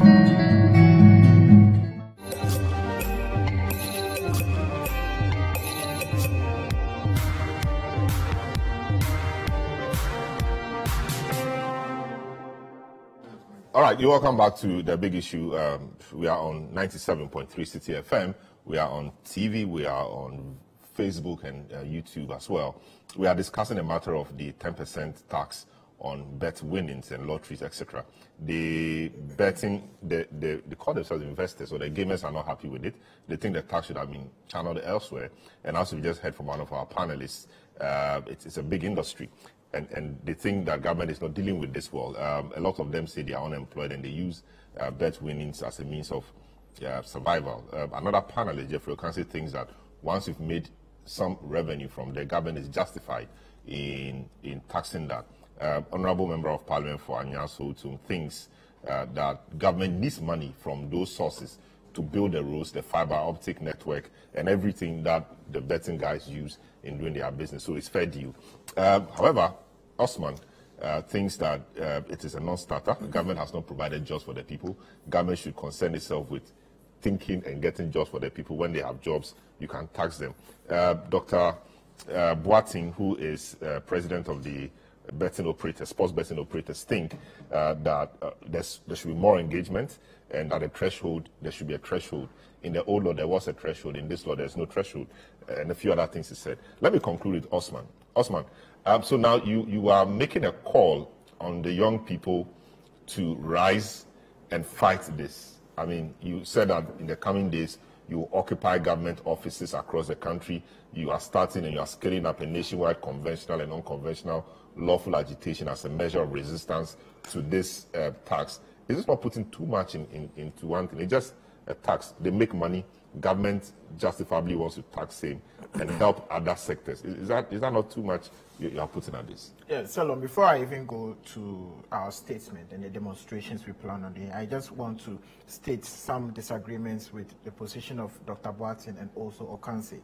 You see, whenever there's an introduction of a tax, the Commissioner General issues what they call the practice notes. And that's supposed to guide everyone as to how the tax is supposed to be implemented. Now, in this particular tax, or this very bet tax, the practice note was issued on the 19th of June, 2023, and I know he will know this document. So if you go down to bullets point 1.7, it says that withholding tax on gross winnings from lottery. A resident person who pays an amount from a source in Ghana as winnings to a panther player wager through lottery operations must withhold tax from the gross winnings rate at 10%. So it's gross. So it's gross. Yes, the document here says it's gross. So I don't know at what point did they move from this document, unless there is a new document after this one, or unless, of course, maybe because of some reaction, they decided to make it net. But per the document, coming from GRA, you can Google this on the GRA website, coming from GRA, coming from the Commissioner General, it's 10% on the gross. So it's not 10% on the net. So that is also our first difficulty. The second thing has to do with Okansi saying that once you earn money, you must be taxed. Don't forget that even the betting companies are taxed based on their profits. And whenever a betting company even makes losses this month, it is allowed to carry forward that loss to the next month, deduct it from its profit, and pay a tax only on the profit. Now, let's say I am a bettor. I bet 500 cedis today. I bet another 500 cedis tomorrow. I don't win. I bet another 500 cedis. I don't win. I bet another 500 cedis. I don't win. So I mean I've lost 2,000 Ghana cedis. Now, I bet 500 cedis the next day again, and I win 1,000 cedis. You are now coming to tax that 1,000 cedis. Have you considered the losses I have made? You get my point. Have you considered the losses I have made mean that you are not considering the losses I have made as a person and as a person who you should be treated as a company. But you're only interested in the one-off win that I have made. So this is unfair. This is very wicked, because if a foreign company, which is in the betting company, is allowed to deduct its expenditure, allowed to deduct its losses, and pay only on the profit, and I, the youth who is trying to make ends meet, who is trying to survive, I am not allowed to also deduct my losses, and you only come in to deduct the percentage from just a one-off win. That is a lazy approach to this whole issue. So if it were that every individual was profiled, then, you know, Jerry is able to compute and know that, okay, you've made this amount of losses, you made this amount of profit, then we can deduct from the profit. That will make sense. Otherwise, this one-off 10% on people's wins. It's just a lazy approach to taxation and taxing people. Now, I would want to also bring in this whole arguments about addiction and morality. Please, Selom. You don't agree betting is addictive? Let's be serious in this country. We have many more addictions we have to take care of in this country, even so far as the NPP government is concerned. We have the addiction for corruption. We have addiction for lies. We have addiction for deception. We have addiction for stealing. We have the addiction for lawlessness. And we have the addiction for people even keeping monies, huge sums, foreign currencies in their rooms. These are the kind of addictions we should be talking about. Not people trying to survive. Not young people trying to make a living. These are the immoral issues we should be talking about. We the youth, we cannot take any moral. We cannot take to gambling today. We will not take any moral lesson from the NPP. The NPP is in the wrong position to give us any moral. Deal with me on the roadmap for the statement. Now, yes, with the statement, we have stated clearly that we are against the tax. No engagement. You don't want any engagement on it. We are not looking for any deduction or any, balance. We are against the tax outright. Because this is not the time for more taxation. We are already choking with taxes. We are dying with taxes. And at the end of the day, we do not even see what the taxes are being used for, aside from the fact that it's ending up in the pockets of corrupt government officials in the NPP. We will not accept this tax. It is non-negotiable. And that is the position, not just of the NDC youth, but it is the position of every Ghanaian youth. You may think that because it's coming from the NDC, it is the position of the NDC. No. NPP youth are even more disappointed in their government than the NDC. Because, of course, they were expecting so much. They were expecting so much. But we knew that this NPP government had nothing to offer Ghanaians. The greatest gamble, which we all should be sad, the greatest gamble that the youth of this country ever undertook was to try this NPP government. And today they are regretting for that gamble. That is the kind of gambling we should stop, ever trying this NPP government. So we have stated emphatically that we will embark on a series of actions. The first of it is going to be the picketing, and we'll picket at the Ministry of Finance and some government officials that we know are in charge of this whole industry. Then from there we'll move into a full-scale demonstration within some cities in the country. We'll have a nationwide demonstration. So we side with the youth. We understand the suffering of the youth. We associate ourselves with the suffering of the youth. And we are here to fight for them. We are here to fight for the people who are unable to fight this government. So, mind you, it is not just an NDC. I keep making and stressing on this point. It is not just an NDC It's position. a youth thing. It is a youth movement. And I am disappointed that even the NPP youth organizer hasn't joined this call for us to fight their government. Because there's nothing wrong fighting your government. Because it is something that even the NPP youth are suffering.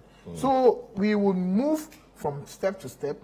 Very soon we will announce the dates and the timelines and the venue as to where, when, how we are going to go.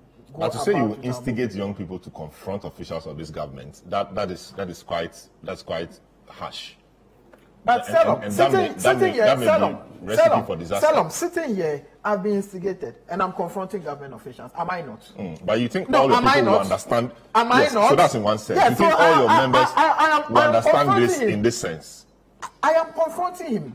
I understand that. But given how it's been stated, if you read the whole statement and you contextualize it, you realize, you see that even when we go to demonstration, we spoke about lawful. So there's nothing unlawful about. So you should understand that everything we are going to do is going to be lawful. And so you will be able to rein in your members. You'll be able to rein them in, so they remain within the confines of the law. Yes, but I will make sure that we will not have some intruders from the MPP just come to cause me, because we've seen demonstrations where we have some, individuals just trying to come in to foment some trouble so that they can say that, oh, it's the NDC that is doing. So we'll whip everybody in line. So the instigation there, as I'm saying, I am seated here, I've been instigated, I am demanding answers, I'm confronting them, and I'm doing it very well. And that is how we are going to go. It doesn't mean we are going out there to confront people, beat people, etc., etc.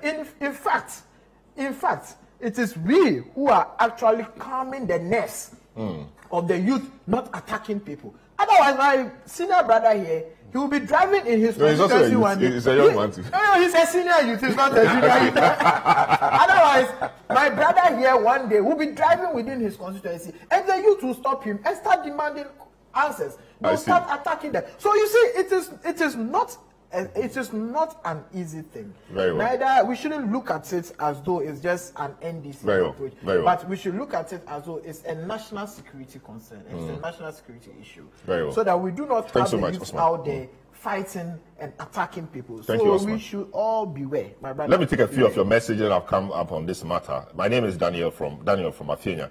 The introduction of the betting tax will widen the tax net, or the tax span, you say. That's increasing the revenue to government for development. But I think the rates should be reduced to 5%. That's from Daniel in Afenia. Adamu Francis Biggie from Tatali in the Northern region says, good morning to you and to my workaholic and most visible deputy youth organizer, the show working commander. Okay, so that's you. Mr. Host, this government is known to be insensitive, but to the extent of taxing earnings from betting is the laziest approach ever. The government should stop the corruption and wasteful expenses so that can save money. This one says, good morning, the big issue. We know that the developed countries use tax revenue to develop, but can the same be said of Ghana? When we pay tax, is the government really using the tax proceeds for the intended purposes? The youth and Ghanaians in general have lost interest and trust in our political leaders because of their dishonesty to Ghanaians. When the government sets its priorities right in the usage of revenue, Ghanaians wouldn't have a problem paying tax. Hardship and unemployment all over the place. This is from Fidelis in Accra. Can you go to the bank and take loan for intention to go and bet? Why is he comparing that to anyone who can walk into the bank and use a tomato, onion, or farming business to take bets? Okay, I don't know who, is it Okansi? I don't know who said this is, who this comment is directed to. Aban Clinton Amwa from Adenta says, the argument of the government in the justification of the 10% taxation on bet winning is a non-starter and an indication of failure on the part of government. If indeed the 10% is to be a disincentive to discourage young people from betting, why don't they then abolish the game betting industry? Yes, that's what you say. This one from Facebook. Ken from Ajay Kojo, Sang City Hotel says, good morning, Citi FM. Clinton is not being truthful to himself by saying that betting is not addictive. Even the betting companies in their adverts say that betting can be addictive. What does Clinton have to say about that? A few of your tweets, which have also come through. Foster says, how about the government start taxing churches that have over 200 member congregation? If we tax anything monetary in this, they should be taxed also. Churches in this country overshadow schools. Well, that's what he's also brought in. This is the big issue. We'll take a short break, return, and then go to the discussion on the Electoral Commission and registration. I want to thank my guest for this segment of the program, Dr. Kobe Boateng, President, Ghana Association of Sports Betting Operators, Osman Ayariga, who is on the next panel, Dr. Dixon Adomahok is on the next panel as well, Jeffrey Kansi, fellow Cascadian, thanks so much for your time this morning, member of the Tax Justice Coalition, and Clinton, Lil Mo GH, sports better. I think after this show, you should contact Osman and give him some odds so that he can also be happy. We'll be right back and then continue the discussion.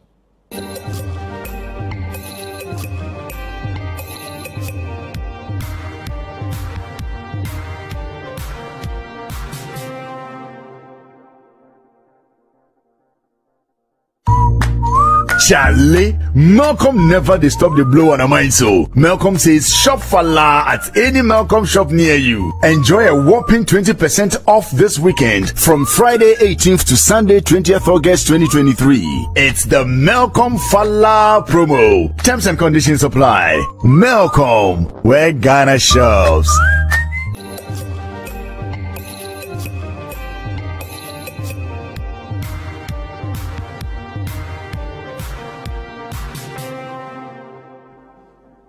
Yeah, welcome back to the big issue. Move to the next segment of the program.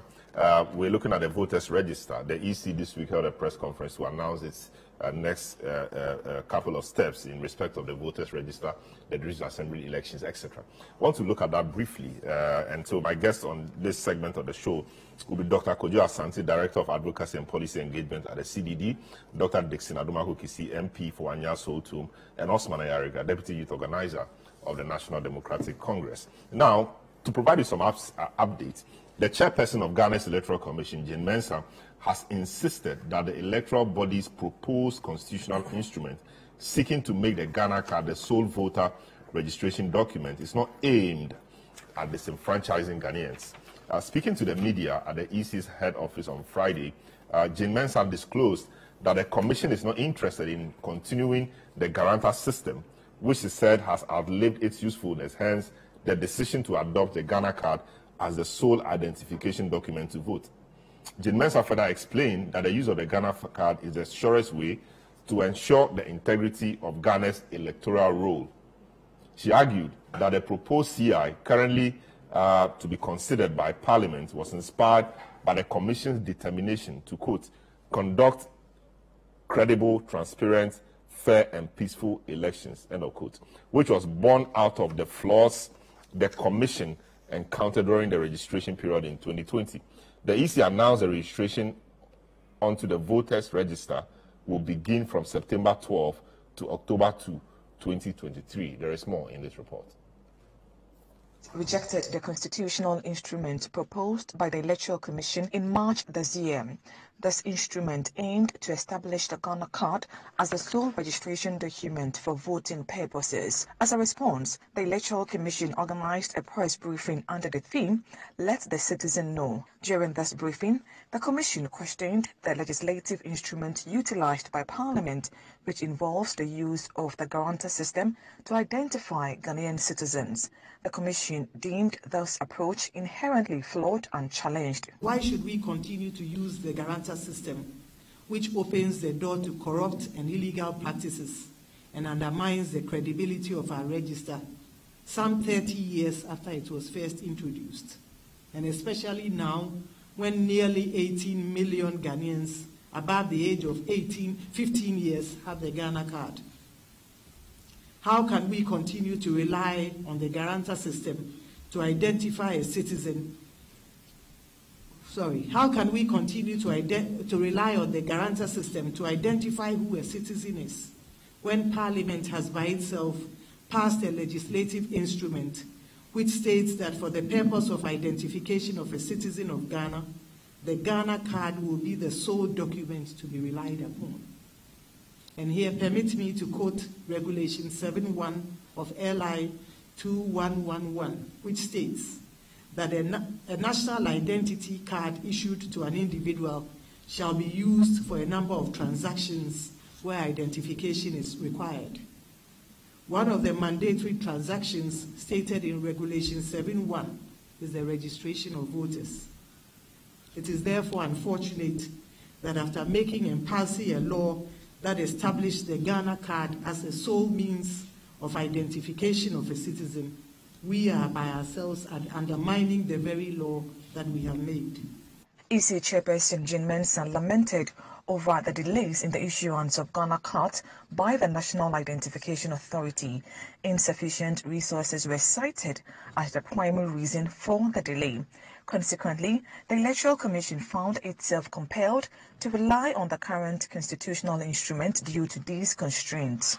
As a commission, we find it unfortunate that our efforts to strengthen the credibility and integrity of our voters register, and by extension our elections, by the introduction of the draft CI, did not receive the support of Parliament. Members of Parliament were of the view that the NIA should fully operationalize its mandate before the CI could be considered. Sadly, as we all know, the NIA has not fully commenced its operations nationwide due to a lack of resources. That leaves us with no option than to rely on the current CI with its inherent challenges to conduct a voters registration exercise until such time as the NIA would become fully operational. Jean Mensah also announced crucial information during the briefing. The upcoming voters registration process is scheduled to commence on Tuesday, September 12 and conclude on Monday, October 2, 2023, including weekends. The registration will be conducted across all 268 district offices, targeting eligible voters who could not register during the 2020 registration process. Pursuant to Regulation 2.1 of the Public Elections Registration of Voters Regulations, CI 2016, CI 91, as amended by CI 126, the Electoral Commission will embark on a voters registration exercise in all the 268 district offices of the Commission. The registration exercise will commence on Tuesday, the 12th of September, 2023, and end on Monday, the 2nd of October, 2023. The exercise will be held between the hours of 8 a.m. and 5 p.m. each day, including Saturdays and Sundays. It was also revealed that the district-level elections are set to take place on Tuesday, December 19, 2023. This election date applies to most districts except for Nkwanza North and South in the Bono region. In time past, we elected a president with less than 40,000 votes between the first and second runners-up. In our view, this should not be countenanced or tolerated by any quarters, as it has the potential of undermining the credibility of our elections. The question we asked ourselves is, why should we continue to use the guarantor system, which opens the door to corrupt and illegal practices and undermines the credibility of our register some 30 years after it was first introduced, and especially now when nearly 18 million Ghanaians above the age of 15 years have the Ghana card. All right, so that was Jean Mensah in that report. We know that from September 12, the continuous registration exercise will kick in, where we're expecting to register some 1.35 million people who have since the last election turned 18. And the key thing there is that now that we do not have the new CI, we are still using the old one, which allows for some guarantor processes or guarantors to help others register onto the system. Though the EC does not favor that, that is the law we have, so that's what we go with. Let me start. So my guest for this segment, Dr. Kojo Asante, Director of Advocacy and Policy Engagement at CDD, Dr. Dixon Adumaku-Kisi, Member of Parliament for Anya Sotu, Osman Ayariga, Deputy Youth Organizer of the NDC. Let me start off with Dr. Dixon Adumaku-Kisi. He is in Parliament. The EC boss says Parliament, or the new CI, has not received the expected support from Parliament. Just to find out, why hasn't it received that support from Parliament as we speak? Well, let me say that all members of Parliament are in support of improving the integrity of the EC's process and the credibility. One of the main straws that broke the camel's back on this issue was the fact that at the time, Finance Ministry owed so much to a National Identification Authority. And at the time, many people had gone through their process but did not have the identification card, which was then going to be used as the key thing for registering people. So it was quite unfortunate that when this CI came into Parliament, unfortunately, NIA was owed so much, and the parties involved, the banks that had granted NIA monies to issue cards and whatnot, were holding on to cards and were not ready to release them unless Finance Ministry had made appropriate payments and not promises. Payments and not promises. So I think for me, the dependence on the issuance of Ghana identification card and the fact that they had issues, strictly financial, became difficult for them to make a case. And that is what then really tipped the CI to be put on hold. And I think that now, because of the gravity, enormity of the issue, Finance Ministry later on made some payments, but the timing was after, when that was brought up. So maybe the resurrection or the re-entry of the CI might be when, one, the National Identification Authority's indebtedness has been resolved, and two, when Ghanaians can reliably get their card on time and go through the process. So this, in spirit and in principle, a lot of MPs were in support, except for the fact that there were financial hiccups. I see. But will it ever happen? The financial hiccups always there. The economy at its lowest in a long time. Would it be prudent expenditure, doling out all that money to the NIA to complete this in time for the EC to use for 2024 especially?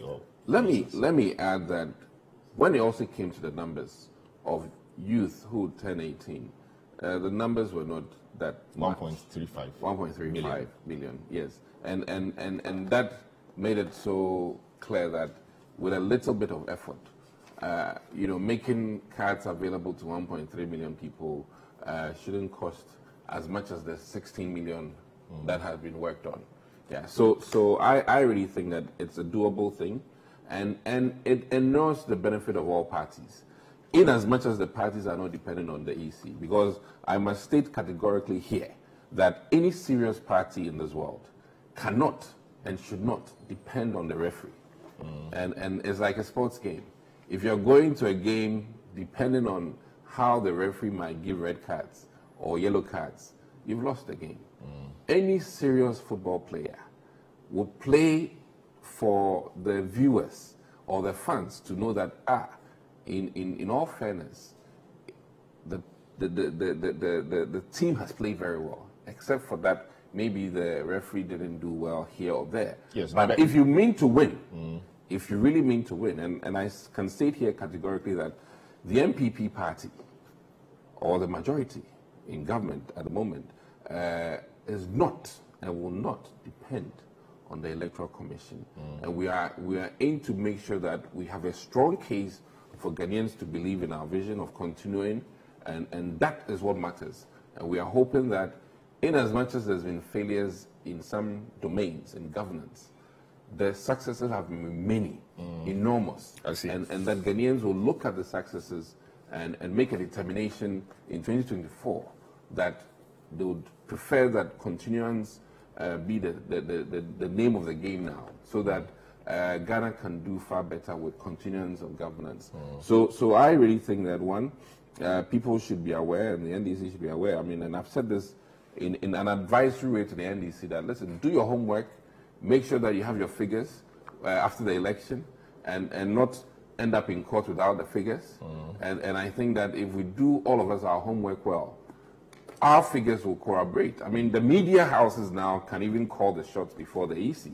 So as a political party, if you are dependent on the Electoral Commission to win an election, you'll be making a very grave mistake. And this is even an advice to the ruling party. I see. We will not. I see. But there's a role the referee plays that can disadvantage you if you don't open your eyes well. Well, yes. The word on the street is shine your eye. Okay. You understand? Shine All your right. eye. So I'm sure this is part of the shine your eye. Osman, so yeah, I think what he said generally reflects the view of the NDC, right? That so generally, in principle, using Ghana card for registration for EC, election, etc., it's not a bad thing. It's actually the way to go, since it tells who really a Ghanaian is, the age and everything. So minors, non-Ghanaians or non-citizens on the road, those issues will become issues of the past. But the concern which you have articulated, at least your party, is that the card should be readily available NIA should clear the backlog and all of that, then we can all be happy to know that the cards are available, so nobody will be disenfranchised. That's the same position, is it not? Not entirely. Our position has been that in as much as you want to include the NIA cards, let us stick to the guarantor system.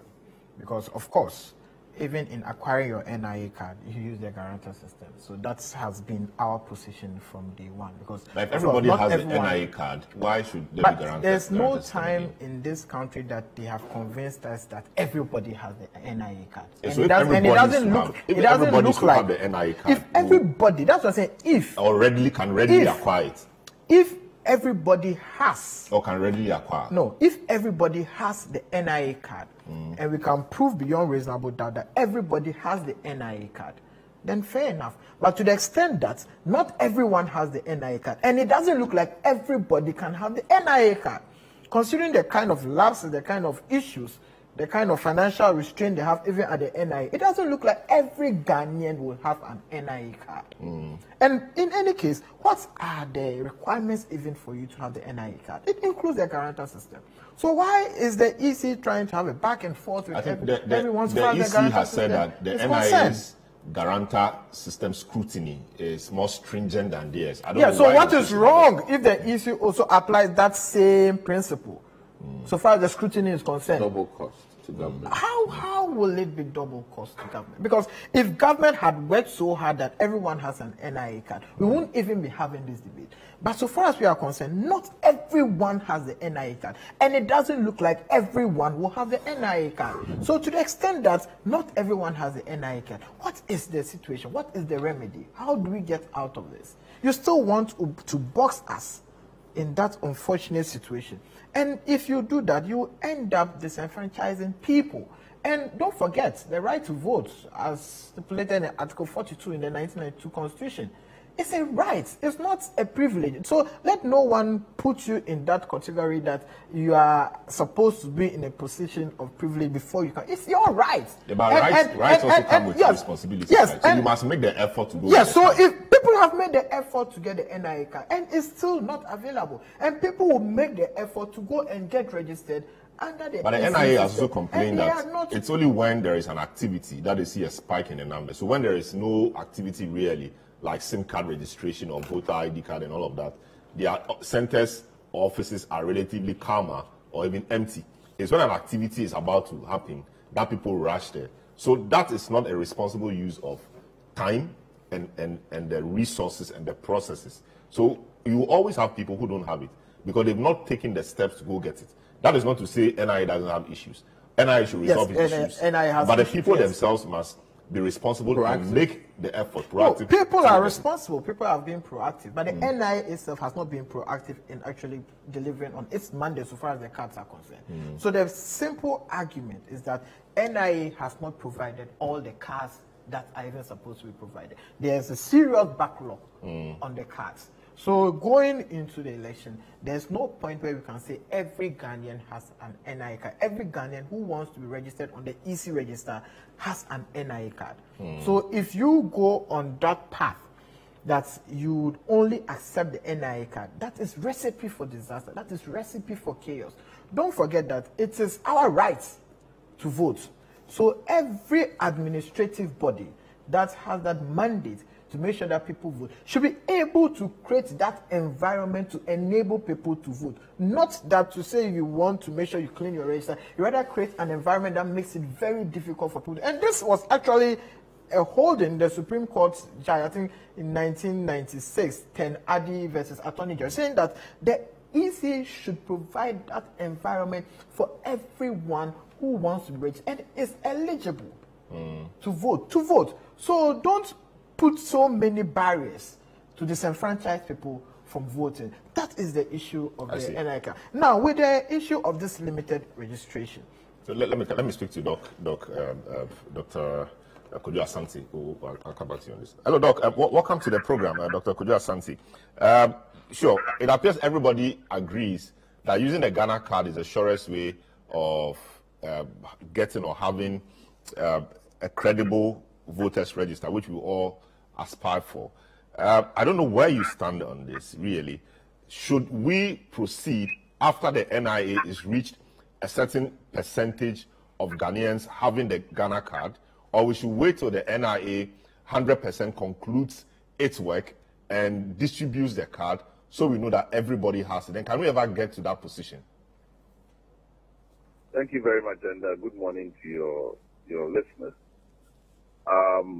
First of all, I mean, just to re-emphasize the point that, we need to take these political rights very seriously if we want to continue to build integrity in our electoral system, and more importantly, legitimacy in our democracy. Yeah, I think that, and if you kind of begin to understand some of the debates and the frustrations that are going on in terms of democracy, it's the sense that sometimes we are too dismissive of some of these, rights. And, if you don't take care, you will create a lot of marginalization. So the principles have to be always respected, and all the EMB is really a responsibility to make sure that at the minimum, you try as much as possible to do all you can to make it very easy for people to exercise their political rights, right? And, the right to vote and the right to register, to vote and so on. These are basic, but they are very, very important because it makes people feel inclusive in a political process. Now, there's a big context to this discussion. If you go back to the CI that on registration, I've forgotten the number that we passed in 2016. That was when we made a declaration that we were going to have continuous registration, because everybody accepts that if you take the history of registration exercises, it's one of the most violent. If you record electoral violence, registration is always the most violent because it's limited voter registration. It's happening at once. Everybody wants to make sure they can get their people onto the register because that guarantees that their people will, be there and able to vote. And that's where you get minors and foreigners and all of that. And it's always very, very tense. So I think all stakeholders accepted that this is not, we shouldn't create the environment for this kind of time-pressured, registration. We should do continuous registration. Now, we never got to it because the next step was to define the modalities for continuous registration. That if somebody turns 18 and they wanted to register to vote, where can they go and vote? What is the infrastructure? How do we ensure the integrity, the supervision? That is different from what we normally do when we are doing a limited voter registration and parties have to deploy party agents and all of those. So it was until 2020, and which was at the CI 91, which basically kind of reiterated the need for continuous registration, and that modalities will now be determined. So the EC, following 2020, began to work on the modalities for continuous registration. And in the and I attended IPAC for about 3 of those discussions. And I recall that the question as to when it was reviewing these processes, that yes, of course, we need to address the issue of the grantor system and that we should use the NIA card. Even then, the question was whether or not insisting on only the NIA card as a form of identity was going to undermine people's right to vote and disenfranchise people. And even at that point, there was a proposal to seek the Attorney General's opinion on the matter. And then, of course, there was going to be a discussion with NIA and so on and so forth. So that is what led to the current CI that was proposed for to be passed in Parliament, which made the proposal about using only the NIA and then, of course, the district centers and so on and so forth. Now, if we had succeeded in 2021 to have passed that CI, you would have had plenty of time between 2021 to end of 2023, or even into 2024, for everybody who's turning 18 to vote, to register to vote. That didn't happen. So after 3 years or so of going back and forth, we are now faced with,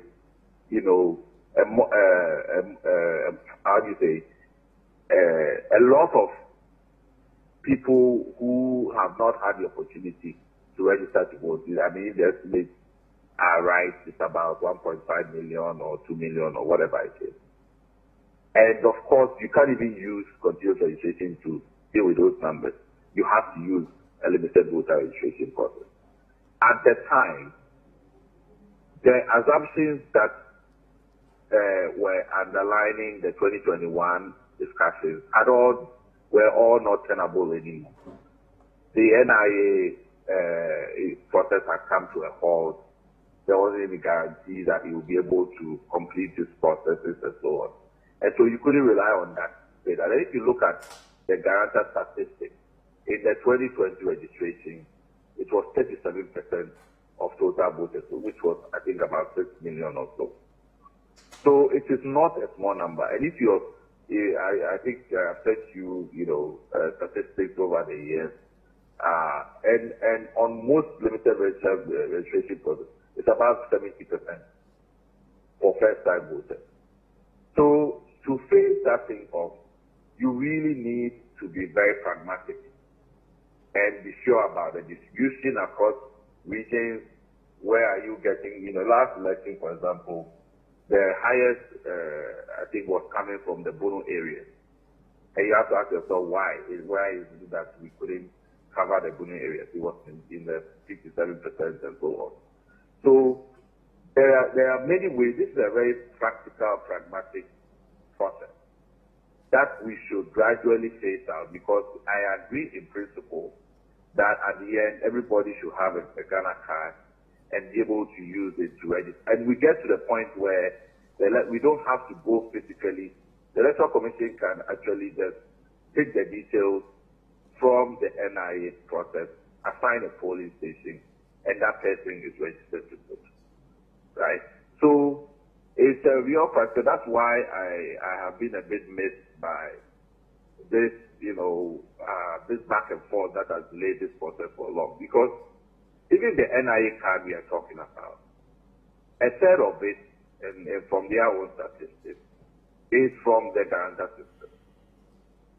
So if we allow the NIA, because they also know that they have to phase out that process over time, we should just have a practical process of checking the statistics and distribution gradually to come to a point where we say, no, we have enough of a system, and we have now set up an infrastructure for continuous registration. And then if we are getting close to election, like they do it in South Africa and other African countries, you do a mock-up, right? But you need that infrastructure in place for people to do continuous registration so that you don't have this backlog of numbers and have to do this big limited voter registration process. So I feel that the way we have gone about is too binary, right? The assumptions, if the assumptions don't, play out anymore, we change the statistics. It's an administrative process. So we shouldn't be wedded to today we are using NI and that's all, we should all move on. When the statistics clearly show that there's still a lot of people who use this guarantor system, and you have an obligation to ensure you don't disadvantage. So work with the data, work to make sure that it can be done. When all stakeholders are satisfied with it, I don't think this becomes, the issue that really for me it has become. I see. So that I think we have, I keep saying we shouldn't throw the baby out with the bathwater on this matter. It is in our interest to move away from this mass registration process to something that allows it more seamless, continuous, and then we do a mop-up. It saves us all the hassle. but it has to also be based on what is actually on the ground. And it has to be a transparent process that everybody can attest to it and say, we have come to that juncture. Let's move forward. So you don't think we should have a timeline to this, to say, let's say by 2024, we need to have a register that is fully Ghana card compliant, or that is fully made up of members who only use the Ghana card? That, in your view, would not be feasible given the circumstances. I would like the timeline. I would like the timeline, but it is based on scenario planning.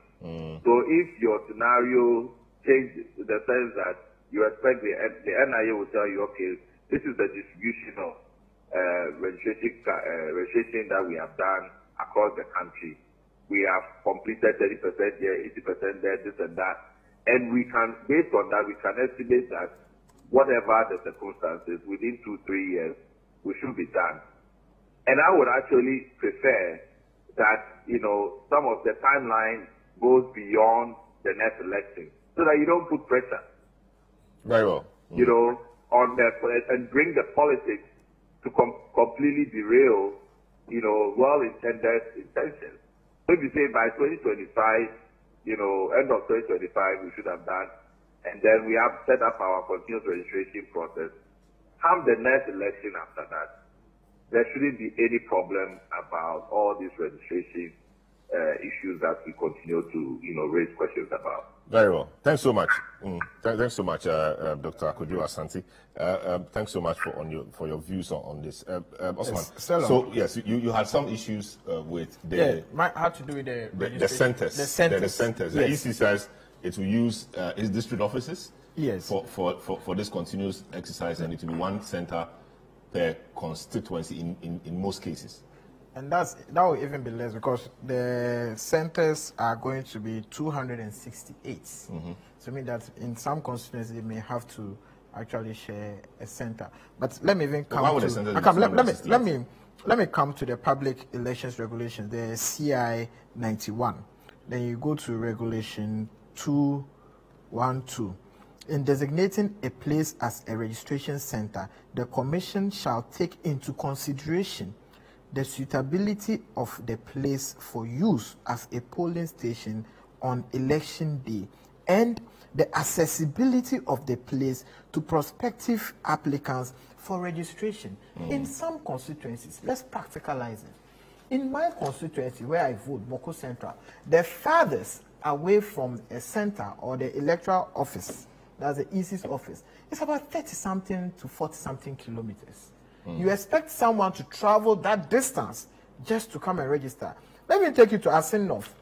The farthest, Gangam, and the villages beyond Gangam, those who went to Asinof who can easily identify, it will take you not less than an hour and a half into town.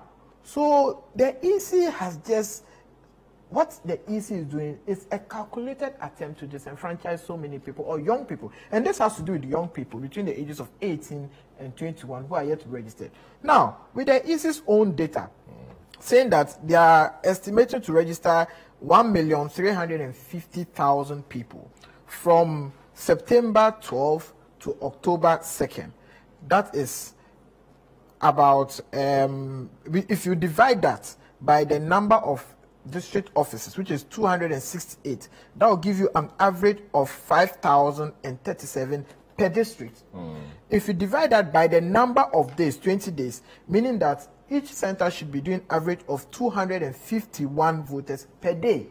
Divide that per the number of hours or minutes, meaning that for you to be able to register one person, you should be doing the registration at 1 minute 50 seconds. It is practically impossible for you to register anyone within 1 minute 50 seconds. So you can't register 240 people in a day. Is that you can't. The figures maybe they'll have 2 or 3 machines. It is impossible. Maybe they can have multiple machines. It is impossible.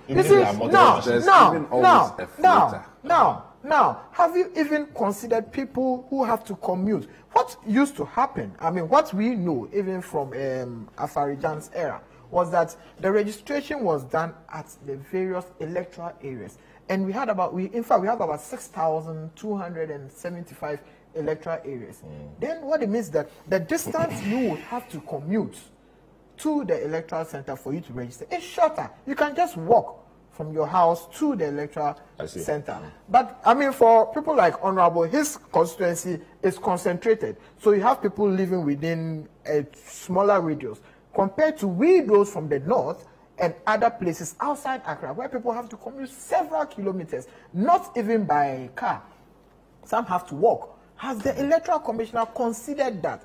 So what I'm saying, if you speak on that, and also based on the principle of the case of the Supreme Court, Ten Adi versus Attorney, you're saying that the EC must provide the means, must provide the conducive environment, and must also provide avenue for people who are eligible and want to register and want to vote. The EC, what the EC is doing is recipe for chaos, is recipe for disaster. I'm not being a doomsayer or a prophet of doom, but, and you and I know, you have been in the media for a very long time, you know the kind of violence that sometimes is being characterized by registration. Okay. So let us not create a conducive environment for violence. Okay, so yeah, just to put a sentence thing quickly for me. Yes. I'll have to go to Dr. Santi for a 1 minute comment. Okay. But yes. Let me say that if I use 1.5 million people left to be registered. 1.35 actually. I'm just bloating it. Okay. Let me bloat it. Yeah, okay. 1.5 million. And you divide it by the number of constituencies or centers. You're looking at about 54 people per place. And you're looking at about, if we talk about Ashanti region, it might be more per every constituency. Let's say that even if it was 100 people per constituency, within the space of 2 weeks, my goodness. That's if we have multiple machines. I'm just saying, within the space of 2 weeks, 100 people per constituency. Come on now. How did you arrive at the 100? No, but I don't know how 1.5, 1.5 million divided by 268. What do you get? You get 5,000. No. I bloated it. 1.5. Yes, even 1.5. Yes, 1.5. Yes, 1.5 divided. I'm coming. No, you take your calculator. Take your calculator. 1.5 million people divided by 268 on the centers from September. No, Dr. Santi, carry on. From September 12 to October 2. That's 20 days. Yeah. Yes, your comment on the centers. Yeah. So I mean, even the issue of the logistics, I don't think it's necessarily the challenge, because I mean the EC tends to have multiple machines and all of that. But the point is really about the access, and we are talking about a category that is not economically empowered to be able to finance, trips to the district capital. So it's a vulnerable, economically vulnerable category, and we have to factor that into account. And so for me, the 2019, we didn't necessarily do all electoral areas. We just expanded the number of registration centers. I think it was 1,500 or so. At the IPAC, I mean, this was raised. That definitely, given the category we're talking about, and given the Electoral Commission's own position that there is not enough time, it makes sense to increase the registration center so you can get the data very quickly. And particularly also when we say that we are going to do exhibitions across the country. Very well. So if there are already temporary officers that are going to be employed, to do that work, then we should be able to increase the centers to allow people to be able to have access. More access. Very well. To do this. I get it. Right. Okay. So that's the idea. And let me just one point about that. I mean, the way to approach these things is to avoid the issues of chaos and all. I think we should really just engage just based on reason and all our experiences, and let the Electoral Commission reconsider some of the proposals that it's making. Very well. So that it will enable people to be able to exercise their rights. Very well. And I think we could keep pressing. The Electoral Commission should see reason in that. Thank you so much, Dr. Kojo Asante, Director of Advocacy and Policy Engagement with the CDD. Well, we have to end it here. This has been a big issue from 97.3 Citi FM and from Citi TV. My guests on this segment have been Dr. Asante, Kojo Asante, Director of Advocacy and Policy Engagement with the CDD, Dr. Dixon Adomako Kisi, MP, Anyaso Otum, and Osman Ayarika, Deputy Youth Organizer for the NDC. My name is Salom Aduni. Thanks so much for doing the view and the listening. Catch you same time next week.